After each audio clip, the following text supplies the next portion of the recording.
Morning, this is the Eager Beaver Show. You are listening to a True North Eager Beaver Media Incorporated podcast.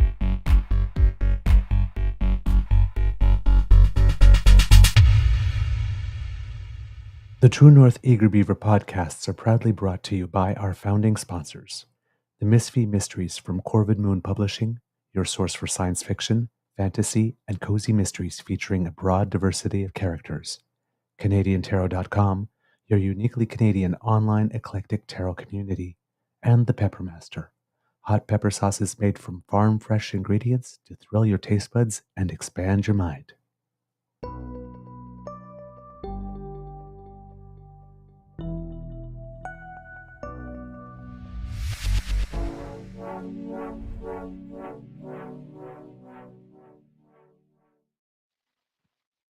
Well, good morning and hello, kids, and welcome to season 4 and episode number 370 of the Daily Beaver Morning Show here on the Crying Beaver Network.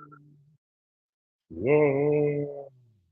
Today, recording day is Monday, April 29th, 2024, and it looks like it's a bit of a gray day here at the Ottawa Beaver Lodge.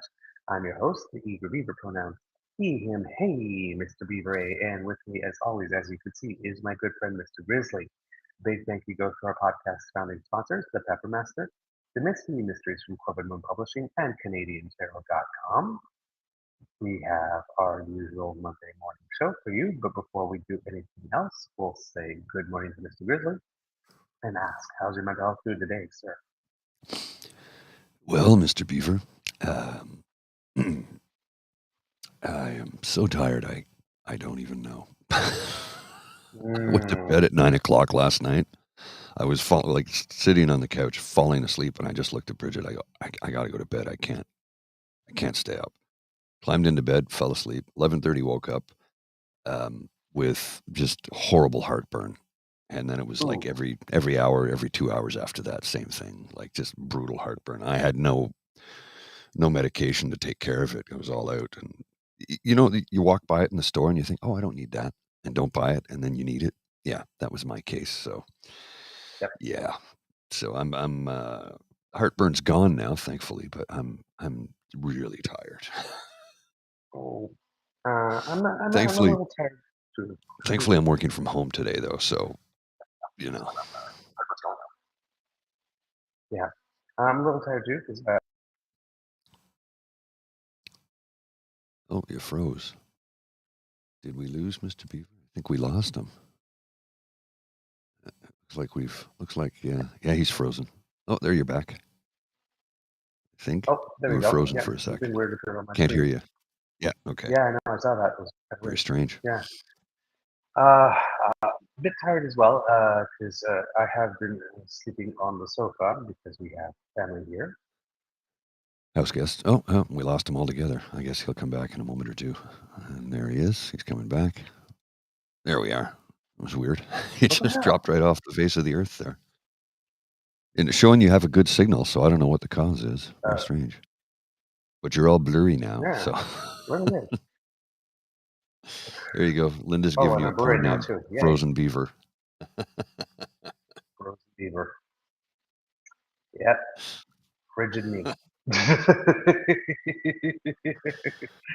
Yeah, so the big thing going on here at home is that the Ontario 15 and under boys provincial volleyball championships are going on, and my nephew is playing in it. Go Venom Vipers. Yesterday they had their first 3 rounds and in pool play, and won all three matches in straight sets. So a 3-0 record and a 6-0 for sets. They've been playing really, really well. They continue in pool play again today. I think there's some crossover in the pools, so they'll be playing different opponents. And then I guess they get to the playoff rounds will probably be on the following day. Jeez. What's the problem? Oh, he's frozen again. Having technical glitches this morning, Yeah. it would seem. Are you still there? Yeah. I'm going to try to connect to another internet Yeah, service because this one is clearly not working. Yeah, it certainly seems All like right. it. Yeah, there's definitely an issue Entertain there. I'll keep everybody entertained. Jump in and jump and I'll out. try to come back another way. Yeah. Okay, no problem. We'll see you shortly. So Mr. Beaver's going to try and get things fixed up on his end. Oh, and my phone decided that it wanted to go into dictation mode, and I just looked down, and it was starting to say everything I was saying. How's that? There, that's better. You're not blurry. Can you hear us now? Yep, I can hear you. Okay, there we go. That's better. All right. Well, clearly the hotspot provided by the building does not work.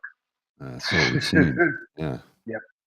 That's great because I'm literally outside what's supposed to be the meeting room here. Okay. So if there's no hot service in the meeting room, I don't know what's going on. As you may notice, kids, I'm not in my regular place when I'm at the Ottawa Beaver Lodge. I'm actually downstairs in right beside the meeting room in the pool room, billiards room here at the Ottawa Beaver Lodge. So you might hear a little echo today. It's a big room with not a lot of stuff in it. So yeah. Do you have your earbud headphones? Yes, I do. They have them. Oh, you are using them. Okay. Okay. Yes. I wasn't sure if you were using them. Yeah. Yeah. I'm surprised because normally they cut the echo out, but whatever. Well, Maybe there's a setting there. Yeah. Go into audio and check the settings there. Maybe that'll do it.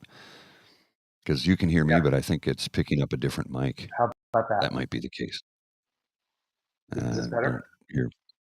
Maybe a little bit. It's hard to tell. Yeah, the audio input says Bluetooth headset. Oh, okay. Well, that's good. And output should say the same as well. Let's do less of this stuff and actual more show. There we go. Is it We're working good. now? That's fine. We'll roll with this. Yeah, that's fine. We'll roll with this. Let's go. All right.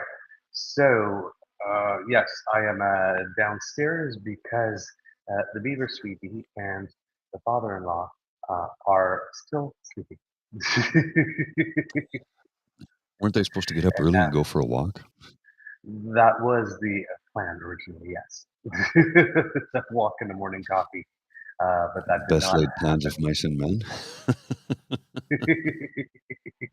And now, on my phone, I do not know where you went. I'm still here. I can see you, but you're frozen. I can't see you at all. Well, you're frozen with a smiling face, so it's all good, and I can hear you. So you got a smiley face. That's all that matters. We'll just keep going. Okay. We'll just keep going. This is clearly not working today. No, it's working all right. again. Yeah, but this is not going smoothly today because we spent all this time talking about tech stuff and nothing yet. Just don't worry about it. Anyway, Don't worry about it. Extremely interesting for the viewers. Anyway, so yes, they are here. So we're going to do the best that we can today and tomorrow, and then we'll be back to our regular setup on Wednesday. So we thank you for your patience. News-wise, it's been an extremely slow news weekend, oddly enough. So there's really not that much new to report in terms of developments or things that were really interesting in terms of what's going on with government. Today, budget-wise, votes are going to start on certain aspects of it. I'm going to start with amendments presented by the Conservatives. The amendment with the Conservatives basically scraps the budget and impose our budget instead. Let us govern from the opposition benches. which of course no government allows an opposition ever to do, so that will be soundly rejected. But before they can vote on that, they'll have to vote on a Bloc Québécois amendment to the Conservative amendment that has some things that the Conservatives would never vote for. And the Bloc Québécois amendment to the Conservative amendment complains once again about the federal government interfering in the jurisdiction of Quebec, so there's nobody can support this.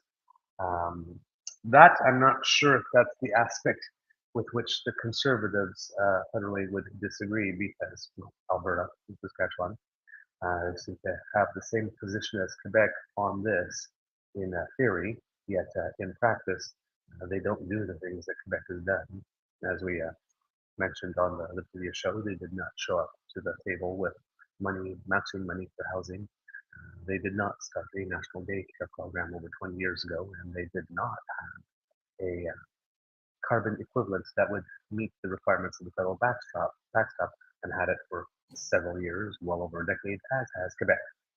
So, right, they want to be treated like Quebec, but they just don't want to do the work. Well, work's hard. Well, yes, of course, work's hard. I mean, so is actually coming up with real policy and actual counter arguments to federal programs that are actually somewhat tethered to reality. It's way more easy just to pull something way out of your ass rather than actually doing the research and coming up with something that is actually logical, rational, feasible, practical. Much easier to just pull something out of your ass and say that the federal government is paying people to set the forest fires so that they can teach us a lesson, rather than actually having to, for example, negotiate with the indigenous people to start a controlled burn program in the province, for example. That's way more work. So, yeah, we're going to have this thing in the House of Commons, but what happens is that these motions now and all these votes are going to be confidence motions by necessity, because they're money bills. It's a budget. And still, the NDP hasn't officially said whether or not it will support the government. It's still trying to do. I get it, NDP. You got to pretend that there's some type of suspense so that the media keeps on coming to you every day and putting a mic in your face, and hopefully you'll get a couple of column inches. Because there's not much else to do in this good news and rescue. But plain coin, will we, won't we? We know who will. We know who will. He hasn't reached his pension yet. He will. This is not a mystery. And also, polling is kind of indicating that if they look to go now, it's like, yeah, the Liberals might lose, and maybe that's enough to make the NDP happy. But they're not coming out with 26 seats or 24 seats or anywhere what they got now either. So, if you want to go now so that the Liberals don't keep on being the government and you want to come out of the election with 12 seats and lose your job, go for it, Juggy. Let's get juggy with it. So, so there's the media is trying to create this breathless horse race, or will they, won't they, or suspense or drama. There's no drama. If Mr. Singh does vote against it, it'll be, as Mr. Grizzly says, that's a bold move, Cotton. Let's see how it works out for you. Yeah, it's because he lost Mr. Beaver again. He would be voting against his own best interests if he did that. So I don't understand what's going on. It's just bizarre, his behavior. Well, we'll wait till see if Mr. Beaver comes back. His connection dropped altogether. I'm going to cover a story that was, you may or may not be aware of. A few people pointed it out to me, and I checked into it. This is from Press Progress. There was a story about an Ottawa Book Festival. Took place at the Horticultural Center at Lansdowne Park, TD Place Stadium. And see if Mr. Beaver's back. Are you there? Can you hear us? Yeah. Yeah. So I was just telling about the Press Progress story about the Ottawa Book Festival that was supposed to take place this past weekend. And did you hear about this? I think didn't I highlight it for you? I can't remember if I did or not, but this rather duplicitous group of individuals highlighting themselves as a book and food festival. And one of the sponsors was the Mexican Embassy along with Ottawa Tourism. And they all pulled out when they discovered that So I'll read it to you. At first glance, the Ottawa International Food, let me move this so it's better and easier for me to read. First glance, the Ottawa International Food and Book Expo might sound like any other ordinary event on the social calendars of local foodies and bookworms. But not only will this year's event platform several far-right speakers linked to the 2022 Freedom Convoy occupation, a number of the festival's corporate sponsors and key employees also appear to be misleading or fake.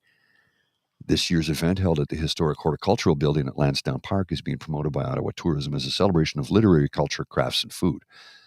The festival is emceed by former Much Music VJ Bill Wolichka, features seminars on creative writing and self-publishing, and has panels on big philosophical questions. It's even hosting a cougar dating event for singles looking to partner with a cub. Well, that may sound like your kind of weekend. A closer look does raise a few red flags. One panel features former PC, MPP, and anti-lockdown activist Randy Hillier, convoy leader Tom Quiggin, and True North's Andrew Lawton. Another panel features PPC leader Maxime Bernier. The Ottawa Book Expo's social media ads also feature scantily clad models and suggestive poses, something that may seem slightly off topic for a literary festival. In a statement to Press Progress late Friday night, the Embassy of Mexico, which had been scheduled to host a celebration of Mexican-Canadian literature, said it had canceled its participation in the event, noting concerns over other participants. The embassy's sole role is to support Mexican writers in the promotion of their books and public events in Canada, an embassy spokesman told Press Progress. The embassy does not endorse the view of any participant or sponsor. And there was a Community Solidarity Ottawa, which is at Community Solid 2 on the Twitter, issued an alert for Lansdowne and the surrounding area. And one of the things that was on this page, WCNY, a PBS affiliate based in Syracuse, New York, as an official sponsor. They have sponsored in the past. They were not sponsoring this. So this is a greasy event. They put up all this promotional material from sponsors that were not involved with the program whatsoever. Sponsors that were there pulled out, and they were featuring free speech, ethics, and democracy in Canada with Andrew Lawton, Dr. Julie Fontaine, Tom Quiggin, and Randy Hillier. The whole thing just stinks to high heaven. I put a link in the chat if anybody wants to check it out. It was a greasy. It was from Luc Lebrun at Press Progress who posted this, and one of the other things we discovered that this same group, the guy who was putting this on, also is putting on. He wants to lead a consortium pushing for a CFL expansion team called the Atlantic Moose in Charlottetown, PEI. He wants to build a 25,000-seat stadium that includes housing, retail, event space, and an internet cafe. I'm like, okay, I'm all for CFL expansion, but not if you're platforming really horrible people who are trying to do harm to others. So yeah, it's all bizarre. Looks like you're frozen again, Mr. Beaver. I don't know if you can hear me. I'll just pull him out. I think he's having major connection issues this morning, which, sometimes that does happen. Let me give you a second here. There we go. Okay. Looking out here, we got a photo of the dog asleep at my feet. Yes. Let's see if we can bring up the Lola cam here. I'll try and add her in. And got my extra camera here. Where's the Lola cam? There it is. And yeah, there we go. I'll add that in. There's the Lola cam. I'll bring her up now. There's the Lola cam. Look at her asleep at my feet. How cute is that? Okay, you're back, sir. Are you sure it's at my end and not yours? It's no issues here. I can't see any problems on this end. This should not be. And I'm looking. Happening. I'm only using 30% of my CPU, so yeah. All right. Yeah.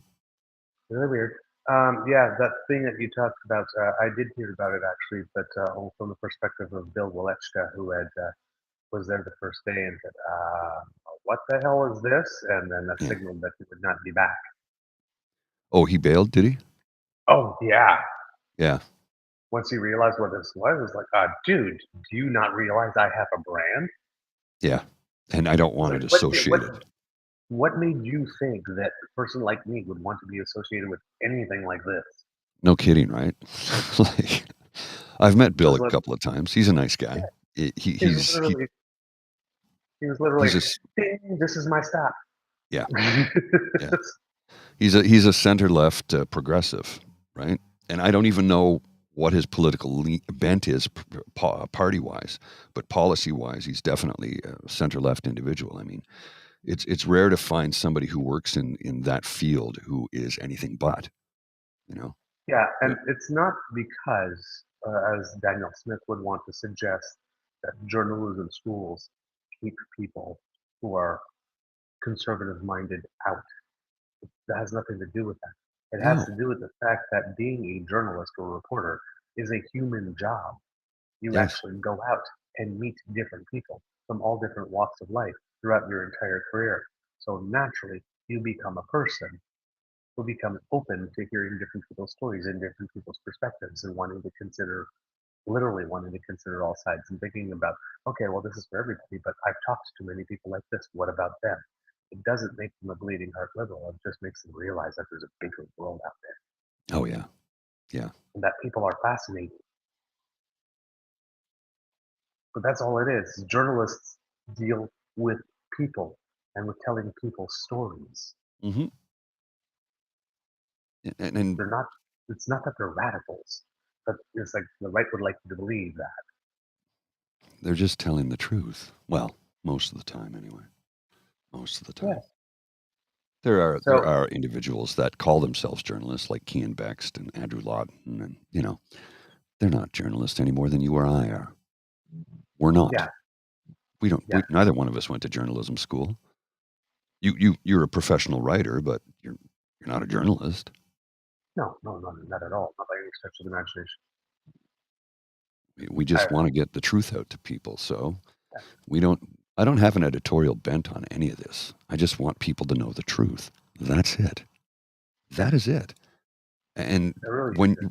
when you're well informed, you can make a well informed decision. And most people want to do the right thing for their family, their community, themselves.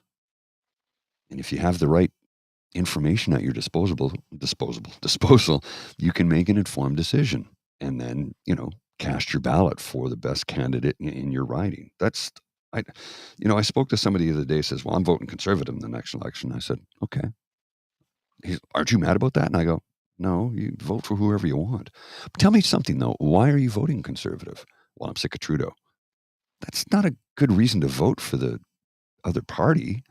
What is the party that you're about to vote for Yeah, in the next that's a election? good reason to not vote at all, vote Yeah. for your ballot. But it's not a good reason to actually like jump ship and vote for another party. That's a whole other kettle of fish. Like why? Why? Okay, you don't like Trudeau. Okay, why don't you like Trudeau? Well, he's been there too long. Okay, but tell me the things that he's done that have actually harmed you. Well, a capital gains tax. I go, that's not harming you.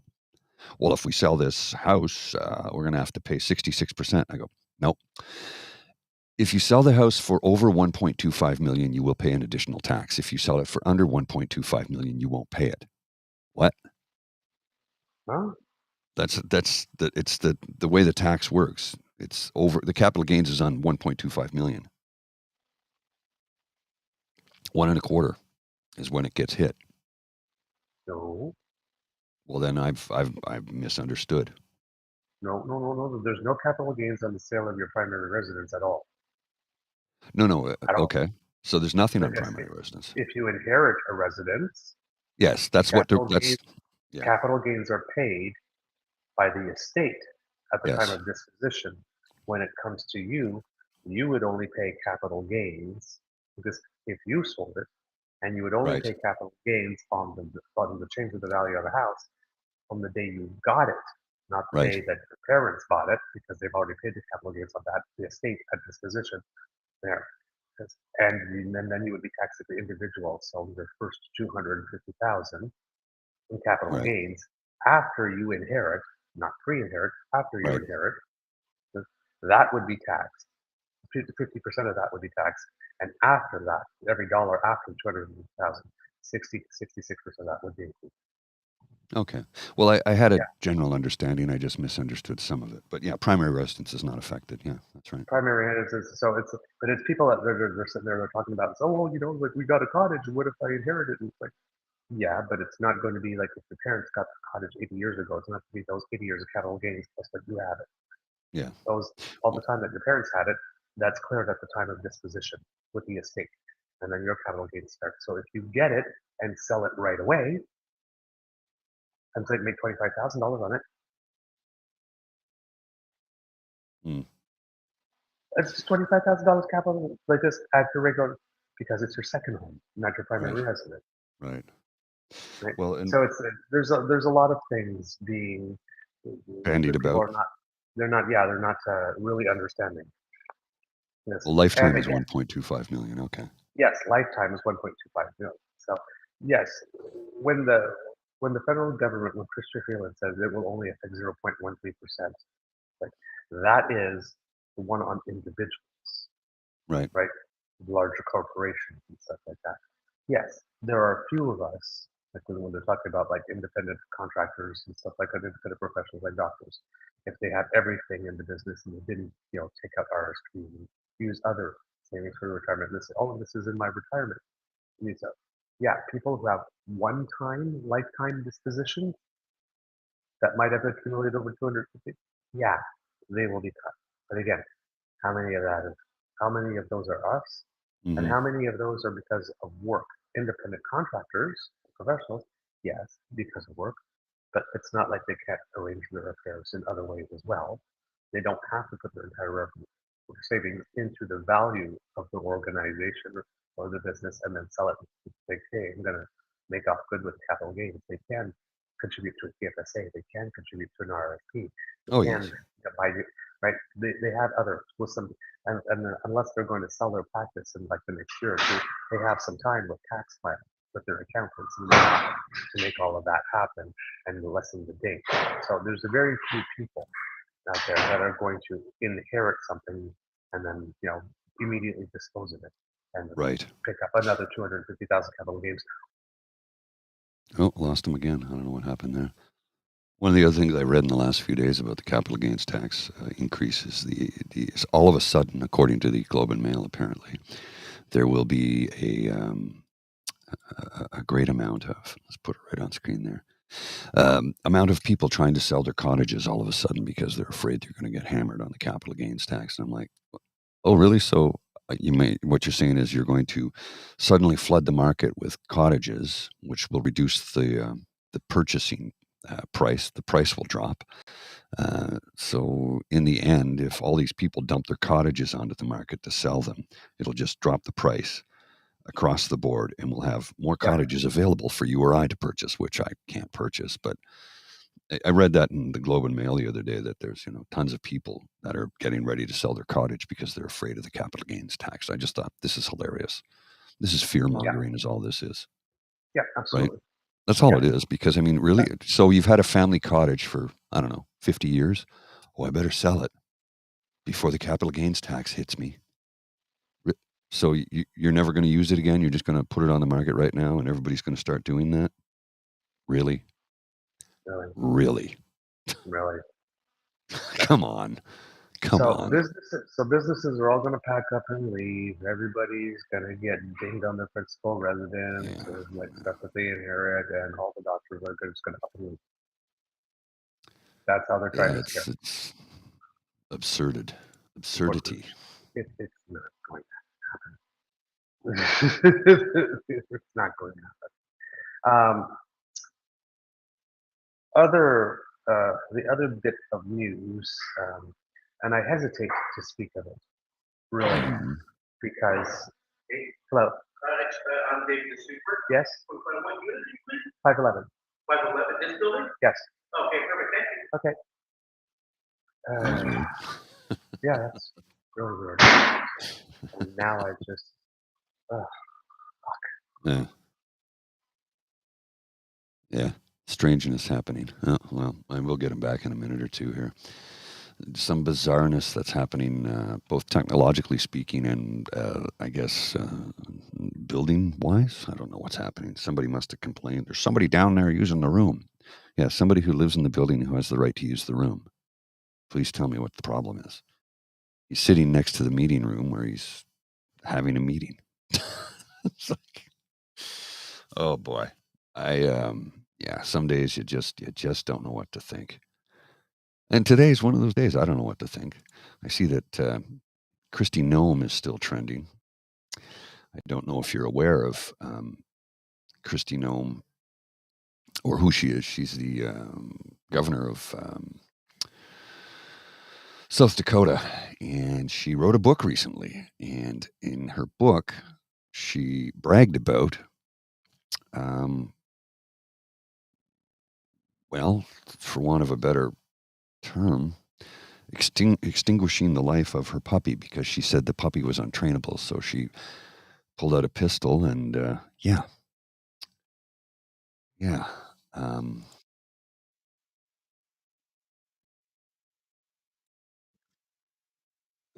Just,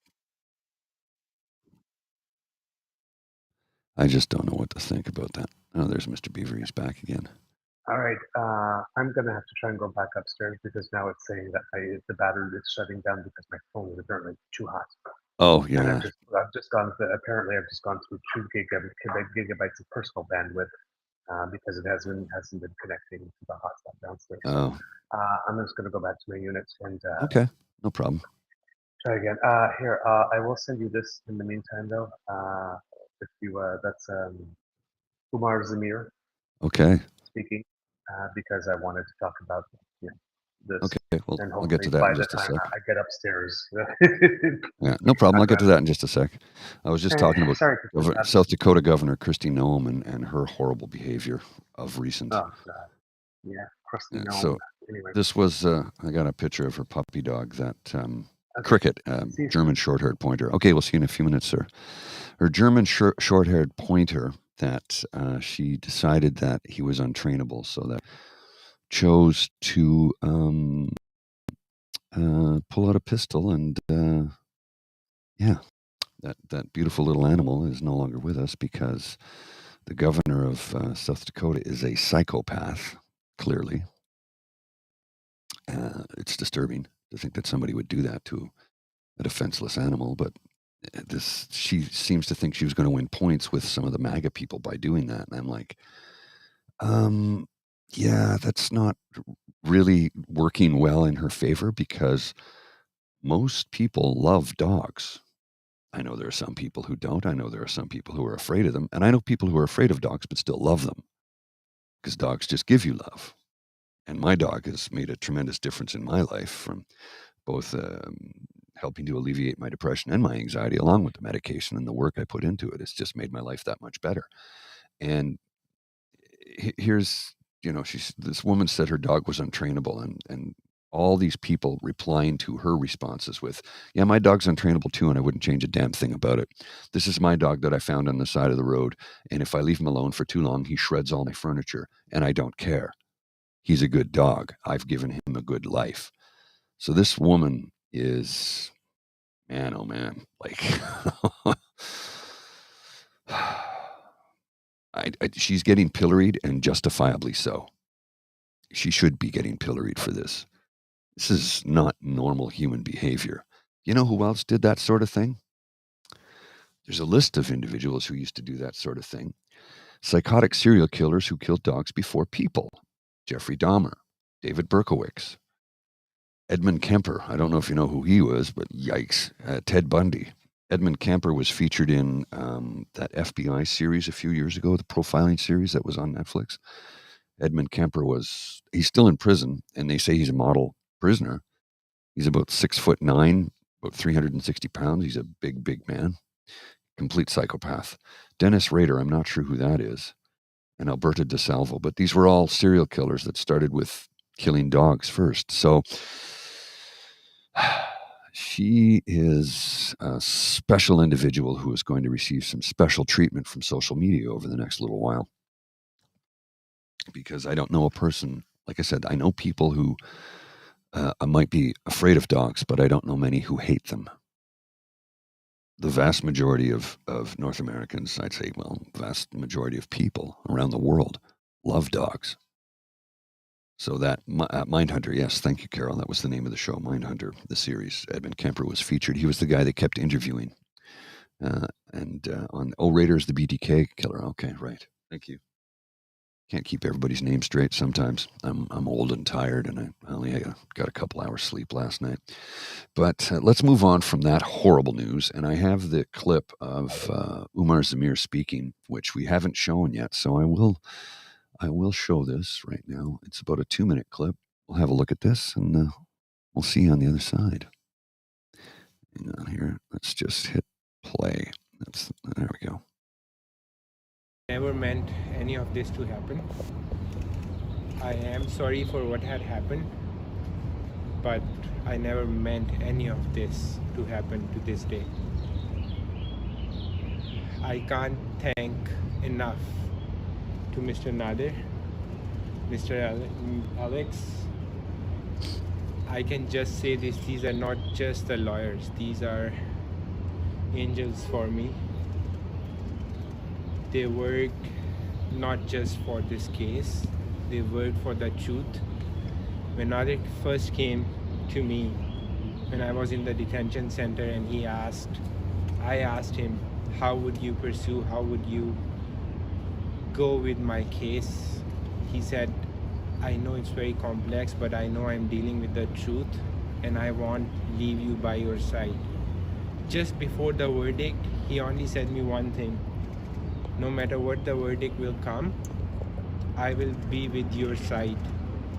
Now, later, and always been with. So Nadir, thank you very much. Alex, thank you very much. She is someone who not just gave me the advice of lawyers, who has been giving me advices on so many other issues. And Alex, I can't thank you enough. Thank you very much. Thank you very much, Nadir. And I can't thank enough the whole Canada. I thought I and Ida made a wrong decision when we thought we should go to Canada. It's a better place for our kids. But I think today I see that Canada didn't let injustice to happen. So I thank Canada. Thank you very much. That's pretty stirring soliloquy from a man who had his life, mostly destroyed. And the 3 years of his life that he spent defending himself, that he can never get back, of course. Sorry, I've got alarms going off here.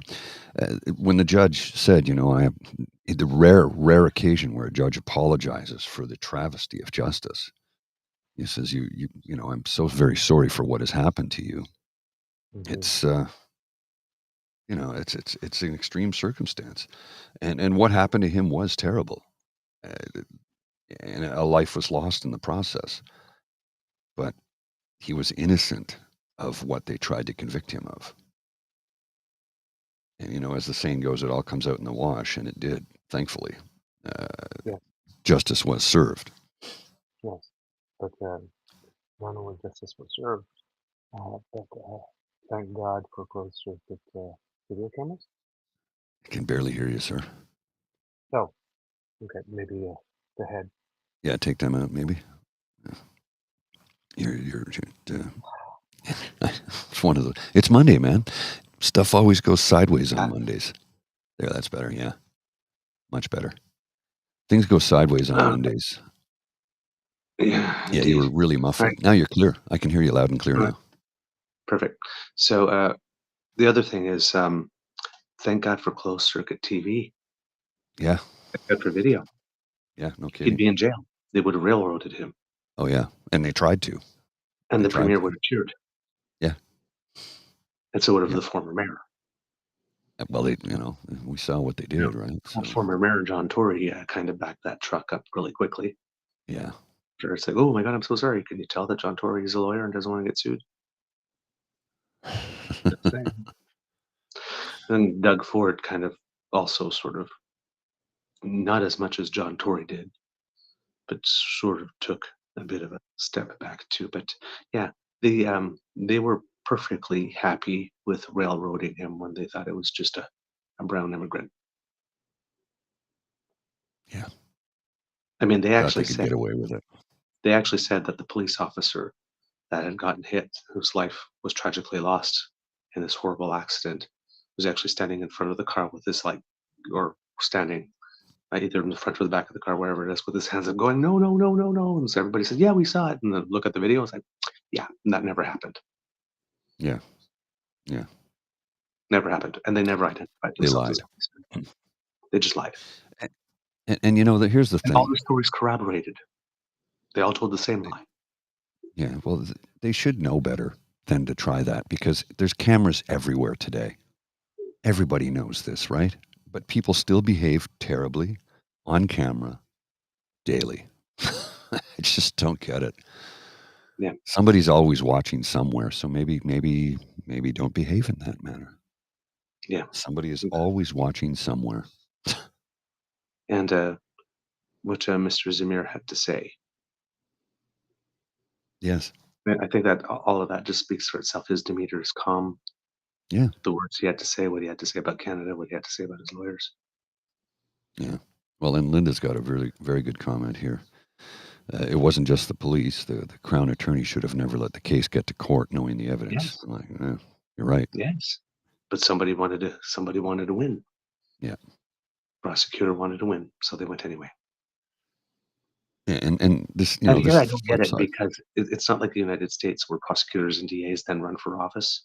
Yeah, no, it's not the case here. So it's not like you have to railroad a person to say, "Hey, I snatched that," and then run on it here in Canada. So there's no excuse for it other than just outright racism. That's all. Yeah. Well, and the comment from Mr. Cal, people complain about cameras in public spaces. Well, this one saved a man. There's a tragic accident. A man lost his life, and then they tried to hold another man responsible for it when clearly there was a collusion amongst the thin blue line to make sure that they could send this brown man to prison, except the evidence does not support their story, even though it was corroborated by them. The evidence is shoots the story all to hell. Not just a brown man, a brown man with a 2-year-old child. Yes. Wife who was pregnant. Yeah. Yeah. So they were perfectly willing to put a brown man in jail, take a husband away from his wife, and take a father away from 2 kids. For what? Yeah. Because a police officer died and someone must pay. Mm-hmm.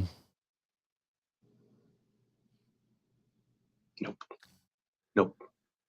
Not all the time. No. It was a tragic accident. Most often when a police officer dies in the line of duty, something happened. Mm-hmm. Not every time. That's why we have a legal system for the not every time. And thankfully, it worked. It worked properly this time. Fortunately. Yes. But speaking of people who behave badly in front of camera. Oh, what? I hesitate to get into this because every time we mention her name, oh yeah, I know, lose their minds in the chat. Deanna. Yes. Kids, please keep it civil. Please keep it civil. She was arrested and charged. And it seems that there was initial court hearing, the first court hearing, and she was denied bail. Yeah, that's a little telling, isn't it? Yes. Now there was several people arrested. In this incident, she was one.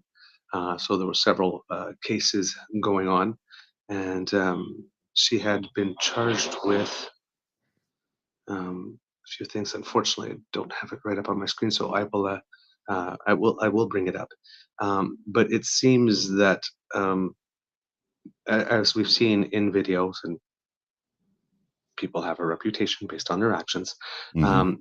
She does have a tendency of liking to use her megaphone as a weapon, allegedly. Allegedly. We have seen her in several instances hit people with it. Mhm. In some cases, some might say it might be a little bit of self-defense, as in some instances, maybe people were stepping to her and just said back off. But hitting someone with an object is not legally how we tell people to back off. Um, but it seems that this time she may have hit. I'm not completely clear on everything, but she may have hit someone in law enforcement while they were trying to enforce the law. And it would seem that maybe this time was the one time too many. Now, if that is indeed the case, we still have an issue of why is it that she gets arrested only when she hits an officer of the law with something and not the average person? Because it's not like there isn't video of her doing it. Here's the thing, uh, and this for us. This is not difficult because it's the same standard we had for the convoy. Mhm. And when we had the convoy, we kept on saying, "You do have a right to protest. Yeah. You just don't have a right to protest any damn way you please." There are rules. Ha! Say it at the same time. There are rules. There are always rules. There Well, are always. that's how we keep things safe and in order, and we don't want to be complete chaos or anarchy. That's why there's rules. You might not like the rules, but you should damn well play within them. And there are always going to be adults in the room. Oh yes. But And one of the things I've what you said say. one of the things I've said from day one is that I don't necessarily disagree with the message. I disagree with the method Exactly. But that's the because I other. mean I think very much fall in line with a lot of the things she's trying to support and protect and promote. I just disagree with the manner in which she did it because behaving like a convoy occupationist is not the way to get it done. It's not.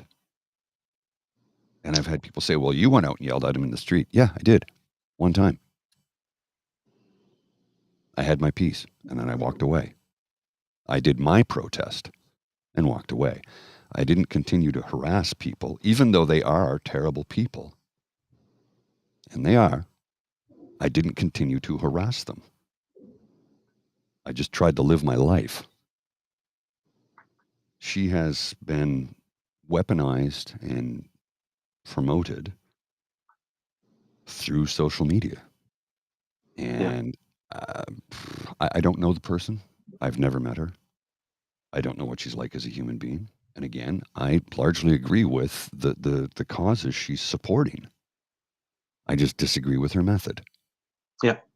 Well, as we mentioned on the show again,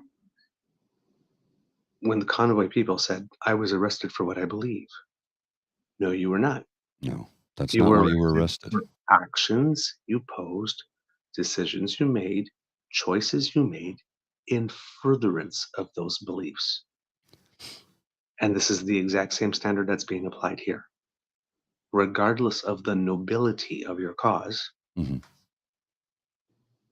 if in furtherance of it you pose illegal actions, or you're thinking you're justified to pose illegal actions because the cause is that important or the enemy is that evil, the law applies equally to you. Whether you approach this from the political left or the political right, the further you go to the extremes or to the fringe, the more likely it is that the law is going to see no difference between you. To answer your question, who promoted her? People on Twitter. By retweeting, resharing, constantly. Not one individual, hundreds of individuals promoted her. Not one person. People saw her videos, they liked it, they retweeted it, they shared it. People did that. That's how it gets promoted. It's as simple as that. You go Word of viral. mouth, just like our show gets promoted. Yeah, word of People mouth. see us, they like what we do, they share it, they tell people, hey, watch this. It's no different. It's the There exact was same there was no principles. main one. There was no main one. There wasn't. I never No. said that. It was promoted by many, many people online. Period. She's very good. These tactics, while we don't approve of them because some of them are illegal, Mhm. just as was the case when Black Lives Matter Toronto held up the Pride Parade by Mhm. releasing a smoke bomb. Right? You don't do these types of things. This is it effective? Yes. Does it get you media coverage? Absolutely. Will it earn you fans who are like-minded? Absolutely.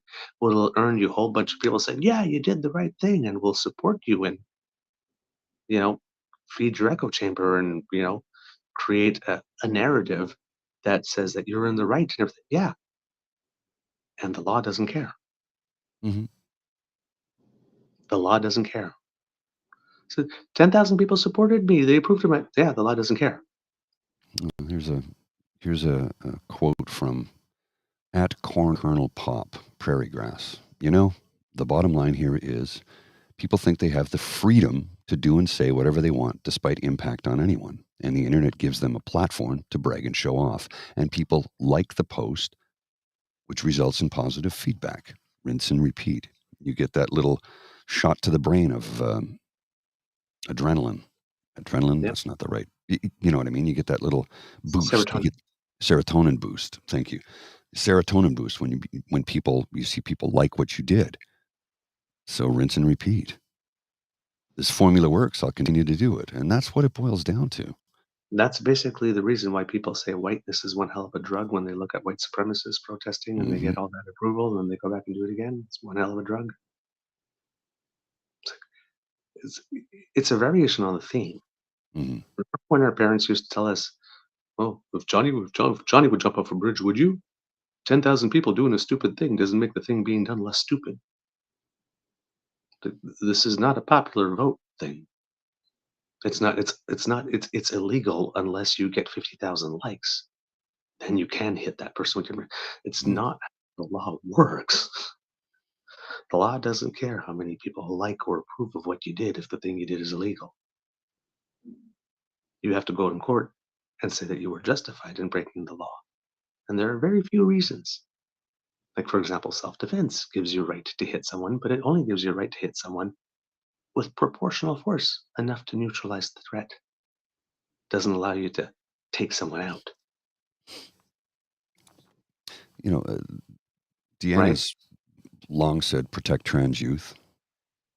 I agree with her. That's Absolutely. not up for debate.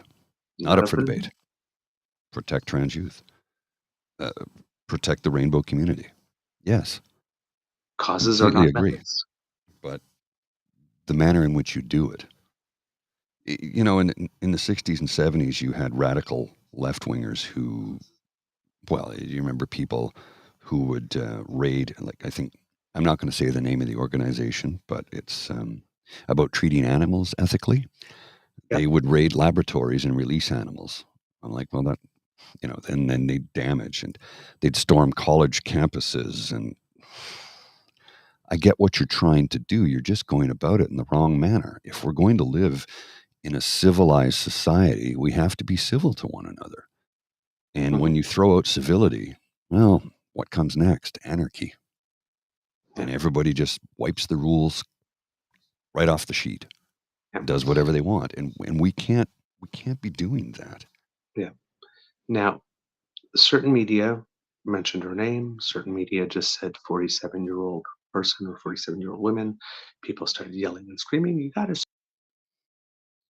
say her name. You got to hold her responsible." And other people don't get into that stuff. That's just Mm. wasted energy, right? And no, to But answer your question, Ina, the convoy was not civilized. And that's the case I'm saying. That type of we're using behavior the is same not standard. civilized. Yeah, we're using the exact same standard. So Yeah, she was they're held to the same standard. yep, has on this show we're holding the same standard. Has been identified and charged with assault of a police officer with intent to prevent an arrest, obstructing a police officer in the execution of their duty, assault with a weapon ×2, possession of a weapon dangerous to the public, harassment by threatening conduct, hate motivated ×2, and intimidation by disorderly follow. Like I said, had the initial hearing, she was denied bail, so considered dangerous enough to be denied bail. As was the case for certain convoy protesters. Some were granted bail and release, and some were deemed too dangerous, or maybe not remorseful. Showed no remorse. I'm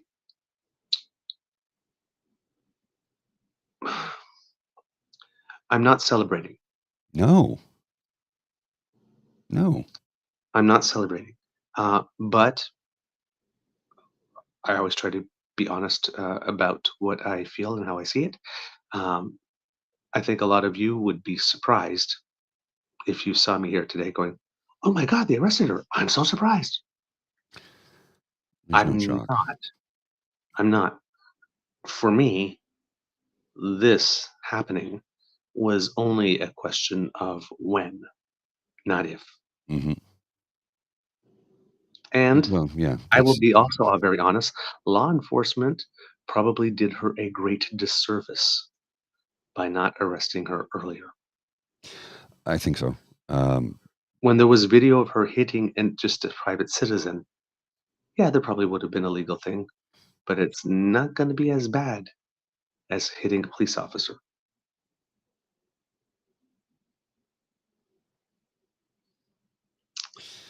Maybe if somebody had intervened a little earlier, it might not have gotten this far. I need you to understand something here. There may be a publication ban on this case, but we're not publishers, number one.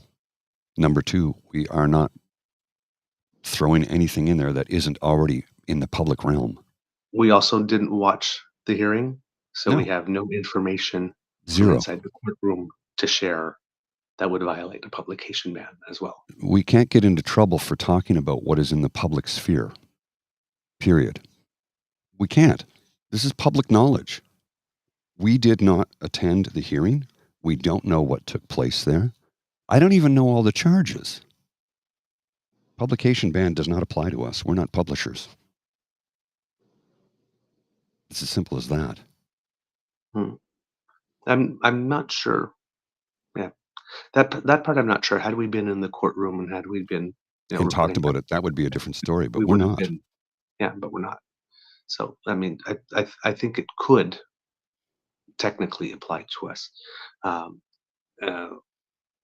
If somebody online shared information that was covered by the publication ban, and then that gets out, yes, if we happen to share that and we find that out, we'd obviously apologize for that. But that someone has been charged, what they have been charged with, and things that they've done before that they were charged, that is on video. That's stuff we can. That's easily you can talk about. Well, so from Toronto Dan here, there's a publication ban on details of the bail hearing and specifics of the case. The charges are open to discussion. I watched the hearing and heard exactly what the judge said. We didn't see the bail hearing, so I don't know. I don't know what took place. We're just discussing. All I know is that there was a hearing and her bail was denied. That's all I know. Yeah, that's it. I don't know if she was belligerent. I don't know if she was compliant. I don't know if she was cooperative. No I idea. don't know. Nothing. I know absolutely nothing. There was a bail hearing. There was an arrest. There were charges. There was a bail hearing. It was denied. That's all we know. And what the charges are. I think you are correct, sir, in saying that I don't think the police did her any favors by letting it go this long, because what happens is when you get away with something for a while, you feel emboldened to do it more and more and more. And I think, in this instance, they did not do her any favors. They should have charged her sooner, which would be lesser charges. This is just speculation. Lesser charges, lesser problems. You could have nipped it in the bud. It might have been the wake-up call needed, and it might not have been. I don't know. We don't know. But it would have been given someone a chance at least, because this is. There is no matter how much one may like her or disapprove of her, right? The fact is that there is, at least in Canada, and in most, sort of G7, G20 developed nations, there is no dimension, solar system, universe, galaxy, planet, continent, country, area code, or postal code in which hitting an officer of the peace ends up well for you. Indeed. It just doesn't happen. So before we start screaming either hero and martyr or trash and you had it coming, Mm-hmm. whatever side, it's like there are some basic facts here.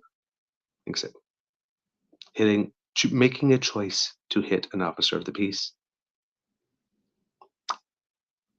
that's probably not going to be your wisest life decision, No. objectively, right? So this happened. You have to mention it. Yeah. Because it is big news. For me, it's right up there with the Tamara Leach stuff as well. It's like you have to mention it when it happens. Yeah. But it's not fun to talk about, and you don't want to give them too much time. You have some people like Slap Happy Mm-hmm. trying to use this, saying, Deanna's horrible, and like compare it to Tamara, who never did anything violent. And it's like, girl,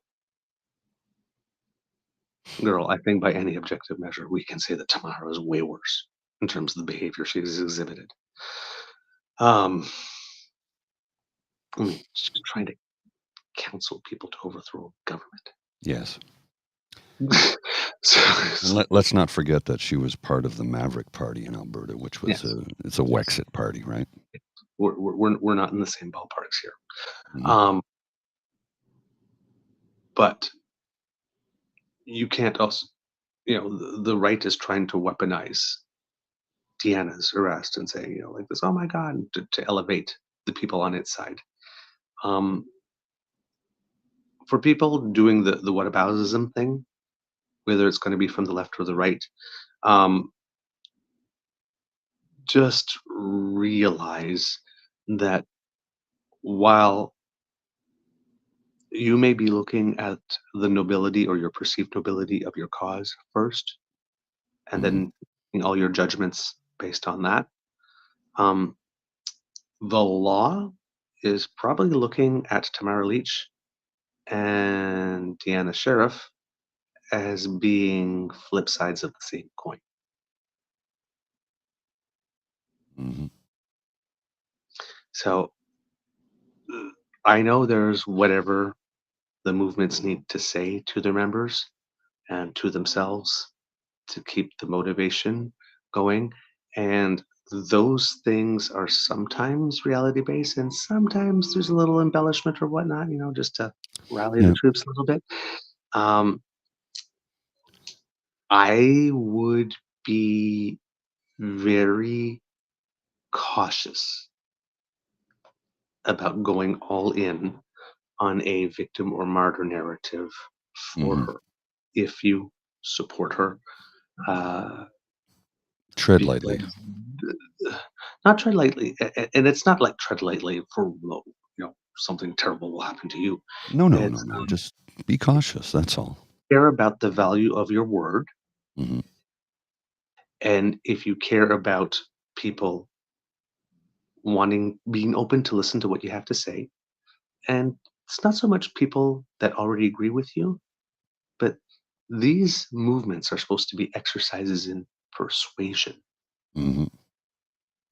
You're supposed to present your argument and be either more emotionally compelling or logically compelling or whatever centers that, because people respond to different things. Some people respond more to logic, some people respond to appeals to emotion, some people, but however it is you're delivering your message, that you meet the people that are undecided, that you persuade them and gently bring them to your cause.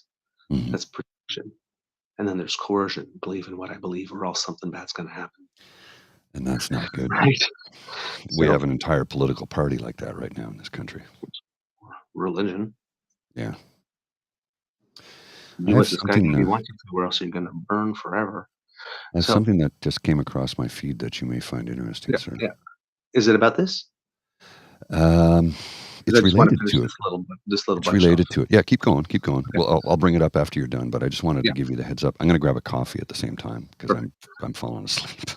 I'll be right So back. I just want you to know that if you are putting the cause first, then you're fighting for the same things that she is fighting, right?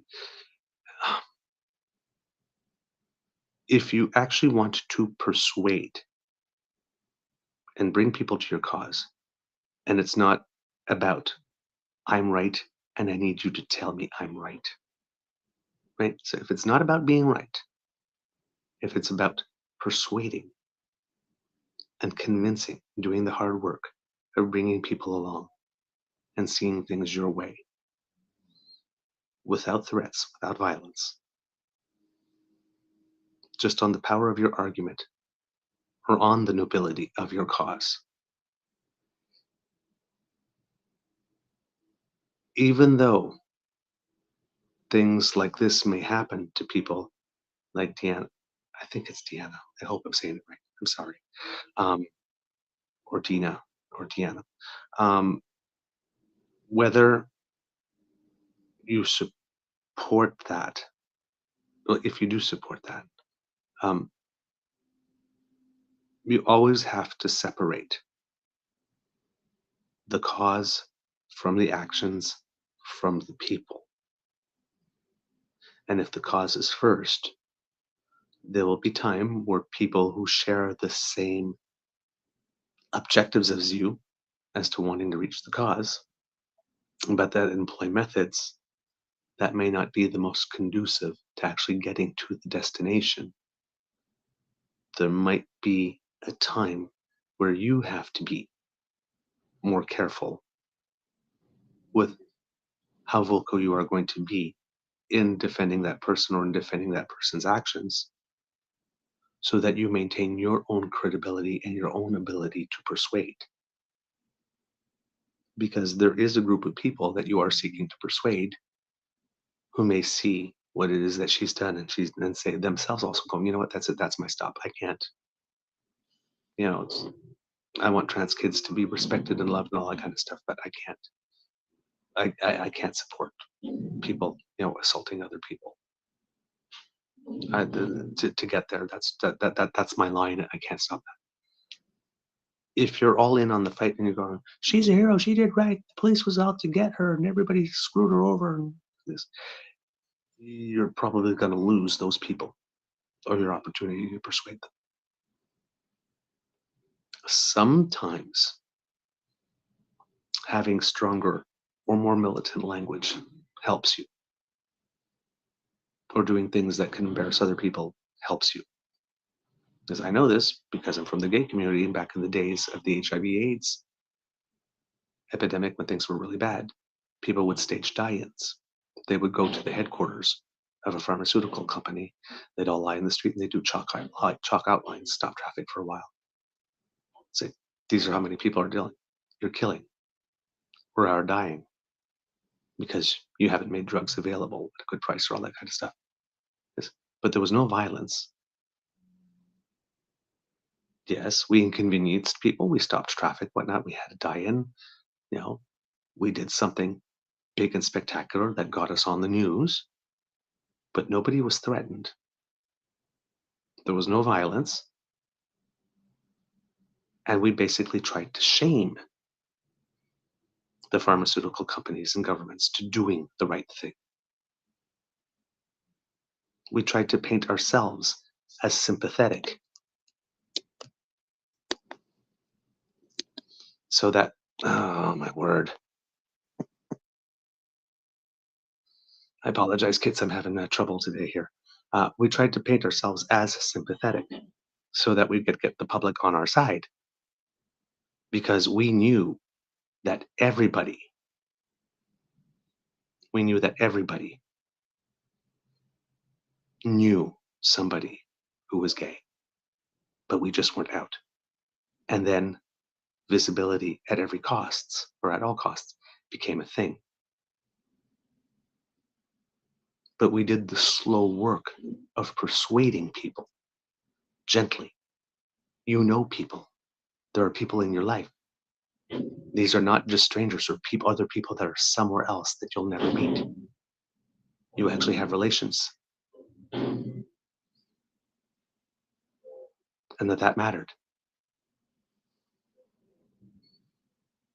So, and I'm seeing that in the chat, some people are not doing what we asked you to do. Be I civil. asked.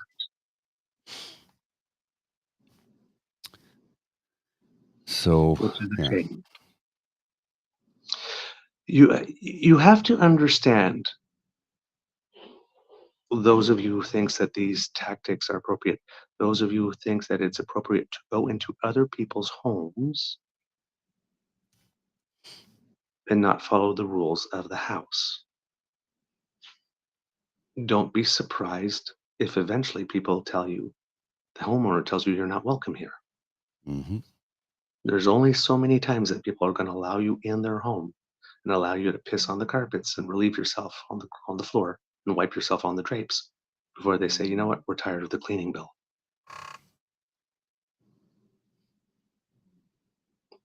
It's not that we don't like you. It's just that you don't respect our space. And you're making everyone else uncomfortable. And yeah, so Reed did the thing. Reed did the thing that needed to be done. Thanks, Reed. That's why you have the wrench. Yep. You know. And that's the thing. It's like if you come on here and start abusing people, no. Look, we can sometimes let our emotions get the better of us. I know you've seen me do that. But I tend to call out bad people doing bad things. We're just discussing something that took place. And we're not going to allow you to abuse anybody. So there's, It's just not our vibe. Thanks, Ree. Appreciate that. And I hope that I'm showing by the manner in which, you see me trying to choose my words. I'm speaking more slowly. I'm trying to be cautious and I'm trying to be judicious. Oh, yes. No. Because I know that we have listeners who approve of methods that might be a little more militant, that might be a little more aggressive, a little more in your face. Mm-hmm. I know we have people that believe, you know what? Sometimes the cause just matters too much. You have to. And you know what? You're right. Sometimes there is a moment where a cause is important enough and you have to make a choice, and you have to make a choice to break a rule. That does happen. But those should be exceptional moments. Shouldn't be your standard operating procedure. Yeah. Right? It's like the difference between someone who swears all the time and someone who only swears now and then. Like someone you almost never hear swear, and all of a sudden they say, then you turn around and say, whoa, what the hell? It gets noticed because it's used sparingly. So you know that when it happens, the person meant it. If you start everything up at volume 11. Yeah, it's hard to dial it down. Right. Let's go. Let's go for a palate cleanse here. Yeah. So I just wanted to let people know. So I'm trying to be considerate of everyone's opinion, but there are certain facts in life. Mm-hmm. Like this, and you cannot break the flow. The nobility of your cause does not entitle you to break the law. And assaulting people or putting hands on people without their permission is always wrong. Yes. Always wrong. So, all right. We talked about it because There's it our is palate news. cleanse. Yeah. There's our palate cleanse. There we go. So we talked about it because it's news. There was an arrest. It is a big deal. And now we move on. We don't rejoice. We don't celebrate. This, but also if we are reasonable, rational people who are tethered to reality and that are looking at it, let's not pretend we're surprised. All right? Okay. So, in relation to that, Yes. Red Deer South Constituency Board urges Premier to forgive regional MLA for offensive remarks. And it was Lacombe Ponoka MLA Jennifer Johnson. Johnson was expelled from the UCP's caucus after making offensive remarks in 2022, comparing transgender children in school to feces and cookie dough. Oh, her. UCP party leader Danielle Smith had said at the time that Johnson could not sit with the caucus if elected. And Red Deer's South Constituency Board urges the Premier to forgive her. That's kind of a, I'm sorry, what? I beg your pardon? Yeah, all of you are begging for her to forgive her. Fuck you too. Yeah. Yeah. Sorry, kids. Dropped 2 F-bombs in the last couple of minutes, but I'm just borrowing that from Lisa, by the way. Mm-hmm. We love. Who, whenever Jennifer Johnson comes up in conversation, she tells her. Oh, yeah. Yeah. I'm sorry. Sorry, you compared children to fecal matter. No. Yeah. No. You get told to fuck off. Yeah. Yeah, you do. And proud to do it, by the way. And that's not a difference of opinion. That's not an opinion. You compared children to fecal matter. That's not an opinion. That's a belief system, and a bad one at that, because you're denying them their basic humanity. These are children who are struggling with their identity, and you're denying their humanity. So, yeah, I'm gonna tell you to go home in the most passive aggressive way I can think of. Thank you, darling, but we're full up. You can go home now. I would politely invite you to run an ultra marathon off the world's shortest pier, but that's just me. Yeah. Kit Cassie did mention something about changing the subject, talking about the wonderful, wonderful, wonderful premier of Manitoba, Mr. Wab Canoe, who the other day, Mr. Grizzly, I just sent you a link with an image that you can show the kids. The other day was caught on camera being Wab Canoe. Oh, yes, I do have this right here. Yeah. Yes. Wab doing what Wab does. This was from about a week ago. Mm-hmm. And this is from Global, says, Manitoba Premier Wab Canoe wearing a suit and tie stopped to help change a woman's tire on the side of the dirt road Saturday, and a photo of his effort is garnering significant traction online. The image, taken by Tasha Spillett and uploaded by her aunt, is now making its rounds on the platform like Facebook, Instagram, and Reddit. As of Monday afternoon, the Facebook post had more than 700,000 views. That was Monday last week, of course. It's kind of funny to me because I took that picture actually just to show my husband that help had arrived, Spillett told Global News, adding that she did not expect it would get this much attention. Hi, honey, I'm fine. I'm really fine. Spillett was coming home from her late father-in-law's funeral. Oh. And blew a tire. Wow. Yeah, just talk about piling it on, right? No. You know what? That makes this all the more better because when you're coming back from a funeral, most people are not skipping and dancing. No. So for a good Samaritan to just fall out of the sky, and the last thing you need is a flat tire when you're coming back from your funeral. Oh yeah. And it's sort of like, can you imagine? It's like bad day, I went to a funeral. Worst day, then I got a flat tire. Good day, somebody helped. Great day, it was the premier of my province.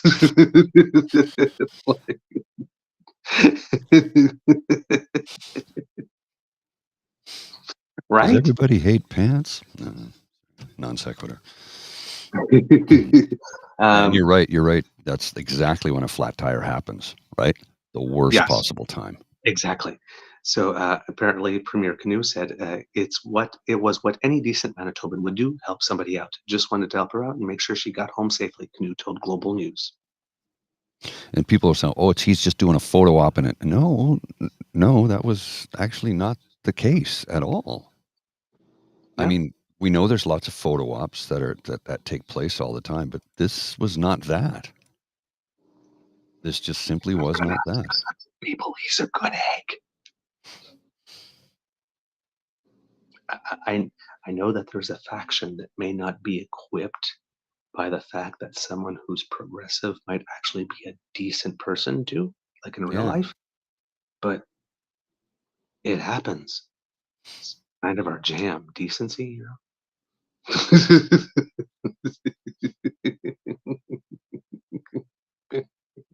Kitlan Dam, he did say he would work for everyone. Well, this is true, right? Hey, if he's willing to get down in the dirt and actually get grease on his hands, Mm-hmm. hey, what more can Kid Saucy protect him at all costs?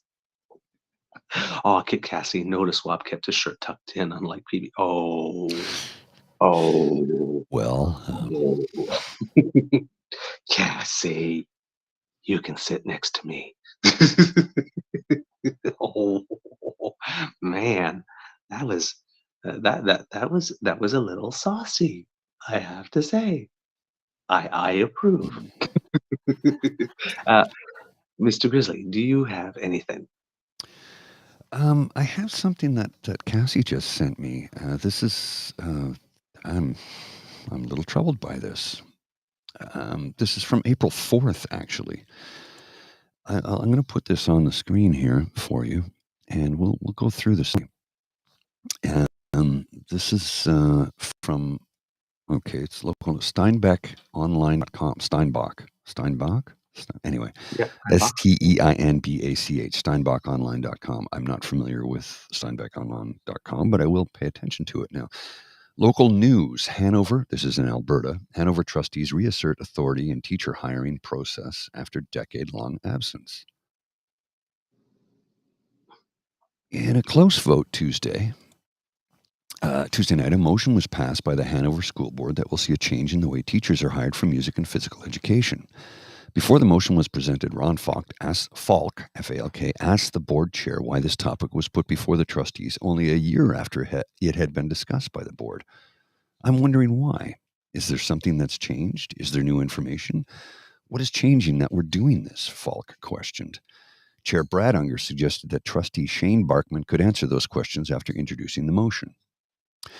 In quotations, quote, I move that all music and gym teachers be hired the same way principals and vice principals are hired, said S. Barkman. My rationale for the motion is wanting this motion to have locally elected community representation in the hiring process of these teachers that are involved in the communities with sports and music concerts. Community relationships are so important, and this would be a healthy way to strengthen these community relationships with our schools, our parents, with our students. Most parents will know the music teacher and the gym teacher in their schools because they are on the front lines making many of these community events possible. The motion S. Barkman presented a year ago was for mandatory trustee presence at least 2 trustees at all interviews for teachers across the division. It was defeated with only garnering 3 votes from Barkman, Friesen, and Barkman. S. Barkman then put forth an amended motion that would allow trustees to be present rather than require their presence. There was no seconder for that motion, so it never made it to a vote. With this new motion before the board, Barkman said it would be good to have trustees involved in these interviews, strengthening the hiring process for these key community members. Falk then questioned again why the board was revisiting this topic after it had already made a decision a year ago. Our board already talked about this within the last year, and we determined that we were not going to be involved in teacher interviews, said Falk, questioning why the board would now consider being involved in the interviews for these 2 groups of teachers. S. Barkman was given a chance to respond to that inquiry. I just think that it's very important to get these hires right, and I just think that trustees know the community and know that constituents could definitely help out with the process, he said. And I think it would be beneficial for the school division as a whole. Jeff Friesen spoke in favor of the motion, saying that there would be a lot less hiring for teachers in the music and physical education departments. Each school teacher that does phys ed or music, that might only be once every 10 years, 15 years per school, Friesen said.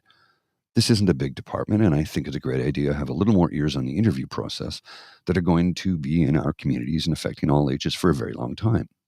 Charmaine Taves voted against the motion last year and again spoke against them that it was placed before the board this week. As I said then, our board's focus should remain on governance, policy setting, strategic planning, and budget setting, Taves said on Tuesday evening. The size of our school division means there are resignations, leaves of absences, transfers, and hires each and every week. Asking the trustees to be involved in any hiring beyond administrative roles, such as superintendents and principals, means that we hamper the efforts of those that we have hired to do that work. The hiring of teachers and support staff is operational, and it does not make sense for us to commit time or energy to that endeavor when it is outside the role of the school board. We may lose out on good hires by slowing down this process. We hire great principals and leaders of the schools in our communities, and we trust that they also have the best interests of our students in mind when they hire these teachers. She continued, I would also argue that music and gym teachers, while we value them for their contact with each child in the school, are no different than any other teacher. They should not be treated differently upon hiring, and ultimately we have hired experts in their field to interview and choose qualified candidates and hire the best to teach in our schools. Taves concluded by questioning why the board would change something that seems to be working quite well. Danielle Funk also spoke out against the motion. It feels like micromanagement to me, she said. It's an overstep of the board to meddle in what's operational.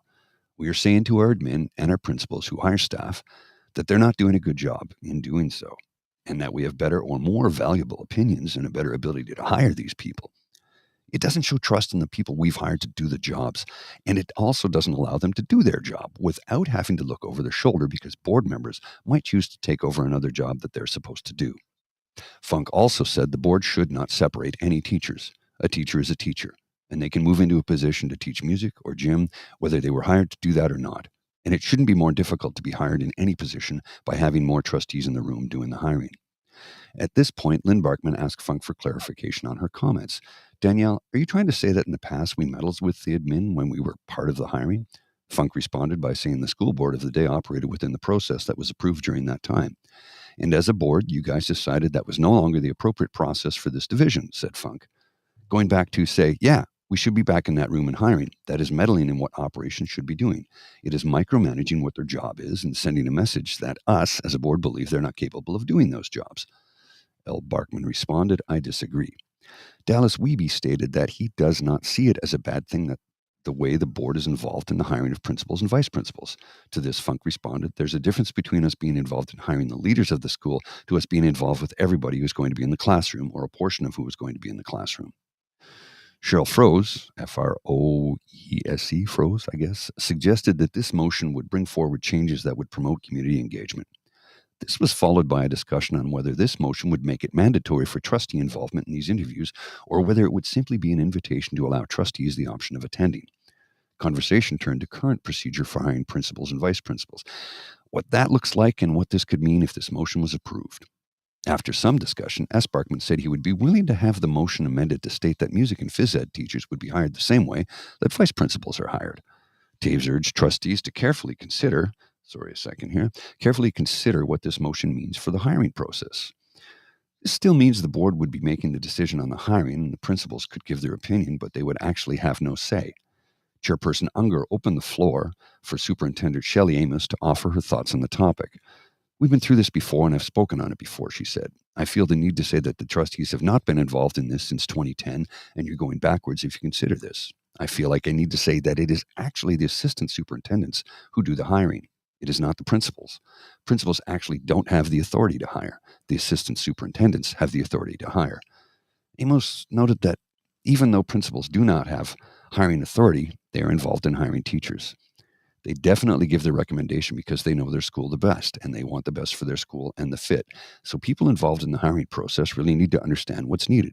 People who are involved have to have an educational mindset to know what pedagogy, what practices, what experience counts. It is the role of senior administration to do that. It is not the role of the board to do that. Trustees voted on the motion, moved by Trustee Shane Barkman and seconded by Trustee Dallas Wiebe, that all music and gym teachers be hired the same way the vice principals are hired. The motion was carried 5-4 with votes in support. Here's what you need to understand. This is not local community activism as much as it is the right-wing Christian evangelicals getting involved at the trustee level on how they start to weed their curriculum in on how they want children to learn about what they want them to learn about, not what a provincial curriculum has been designed to teach. This is how it begins.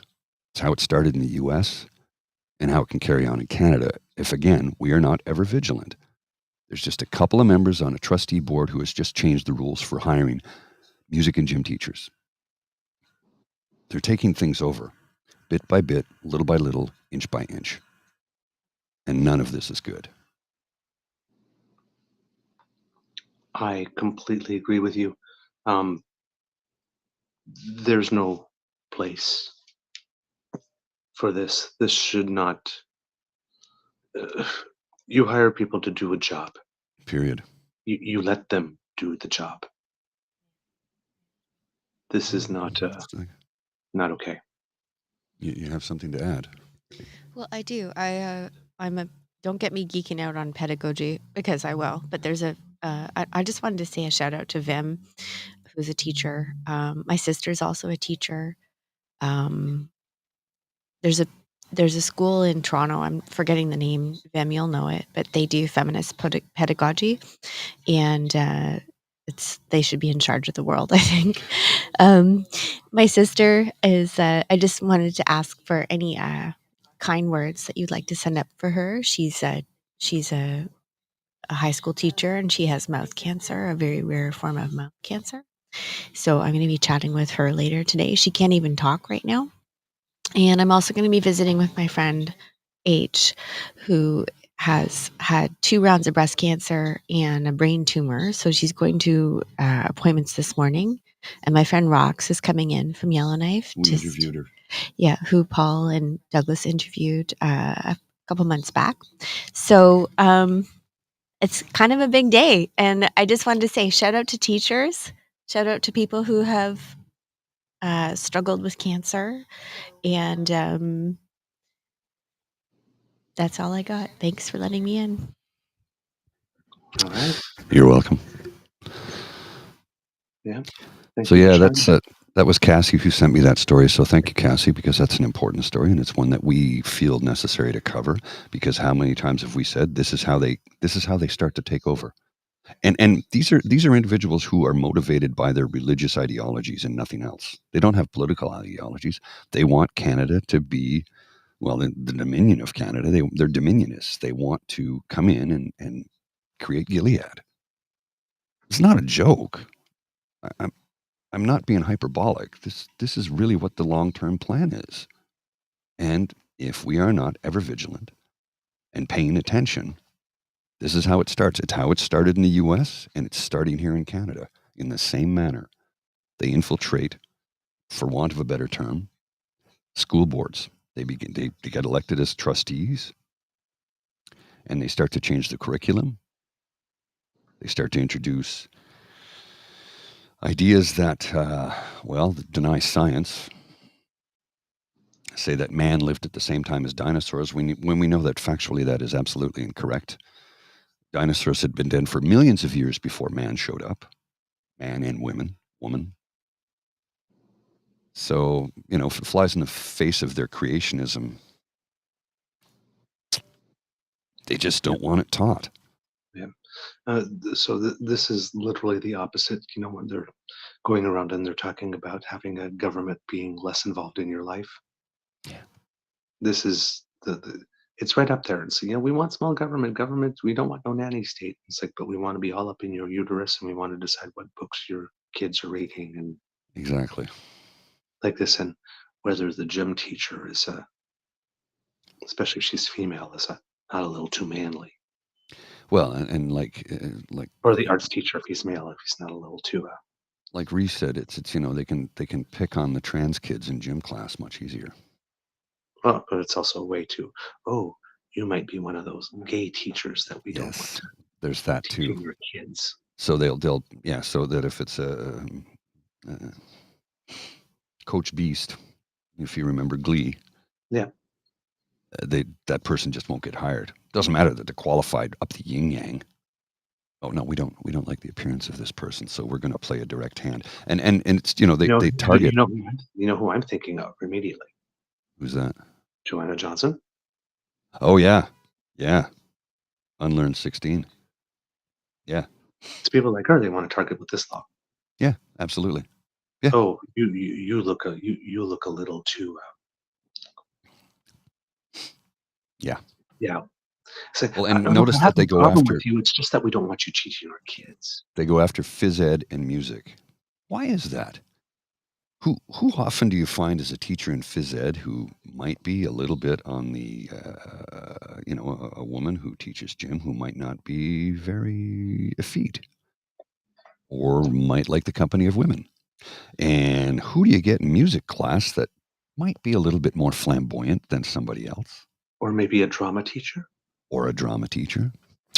Because we know the conservatives love them. This is how they pick it apart. So I'm not being hyperbolic and I'm not being alarmist. This is really what is happening. And it starts grassroots, small town. That's how it starts. Yeah. The next thing you know, we're saying under his eye. Yeah. Or as Kit, Mr. Jim says, phys ed and music are the ones that generally have the hearts and minds of the children. Yes. Kit's PNC bio casually slides in the Taliban outlaws music and games too. Yes. Yeah. That's true. Yes. Yeah. The last subject I have for you today, other than something I've got for the Easter egg, is in British Columbia. It seems that, and the fact that there's a provincial election probably has something to do with this, but it seems that the NDP government of British Columbia has decided to pull the plug on its experiment on decriminalizing drugs. According to, which article do I have here? CBC. It says British Columbia to recriminalize use of drugs in public spaces. After weeks of troubling stories about problematic street drug use in hospitals, parks, and bus stops, the province of British Columbia announced plans to recriminalize the use of drugs in public places Friday, radically altering a pilot program aimed at addressing the toxic drug crisis. And I forgot to give credit for the story that I'm about to read there. Sorry.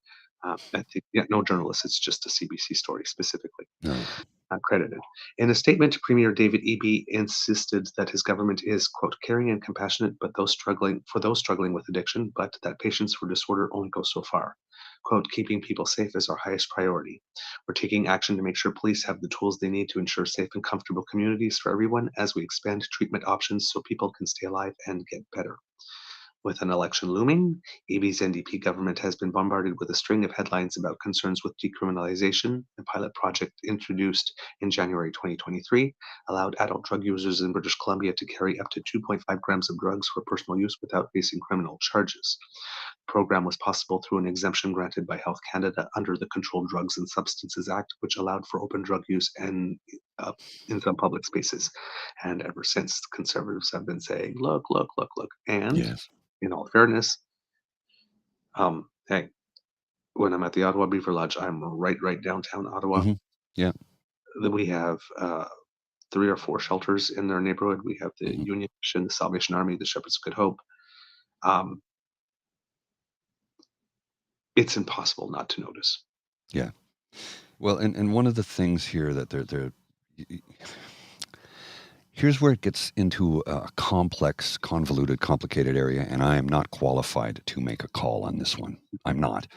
And what I'm about to say is something I discussed with Bridget the other day, and she said, I think the concern here now is that they're doing this, that they're going to put it back into the alleyways where it's out of the sight, where people will just die. Yeah. So again, I'm not qualified to make the comment on this, whether this is a good or bad decision, but I can pose the question, won't this drive this back into the shadows again?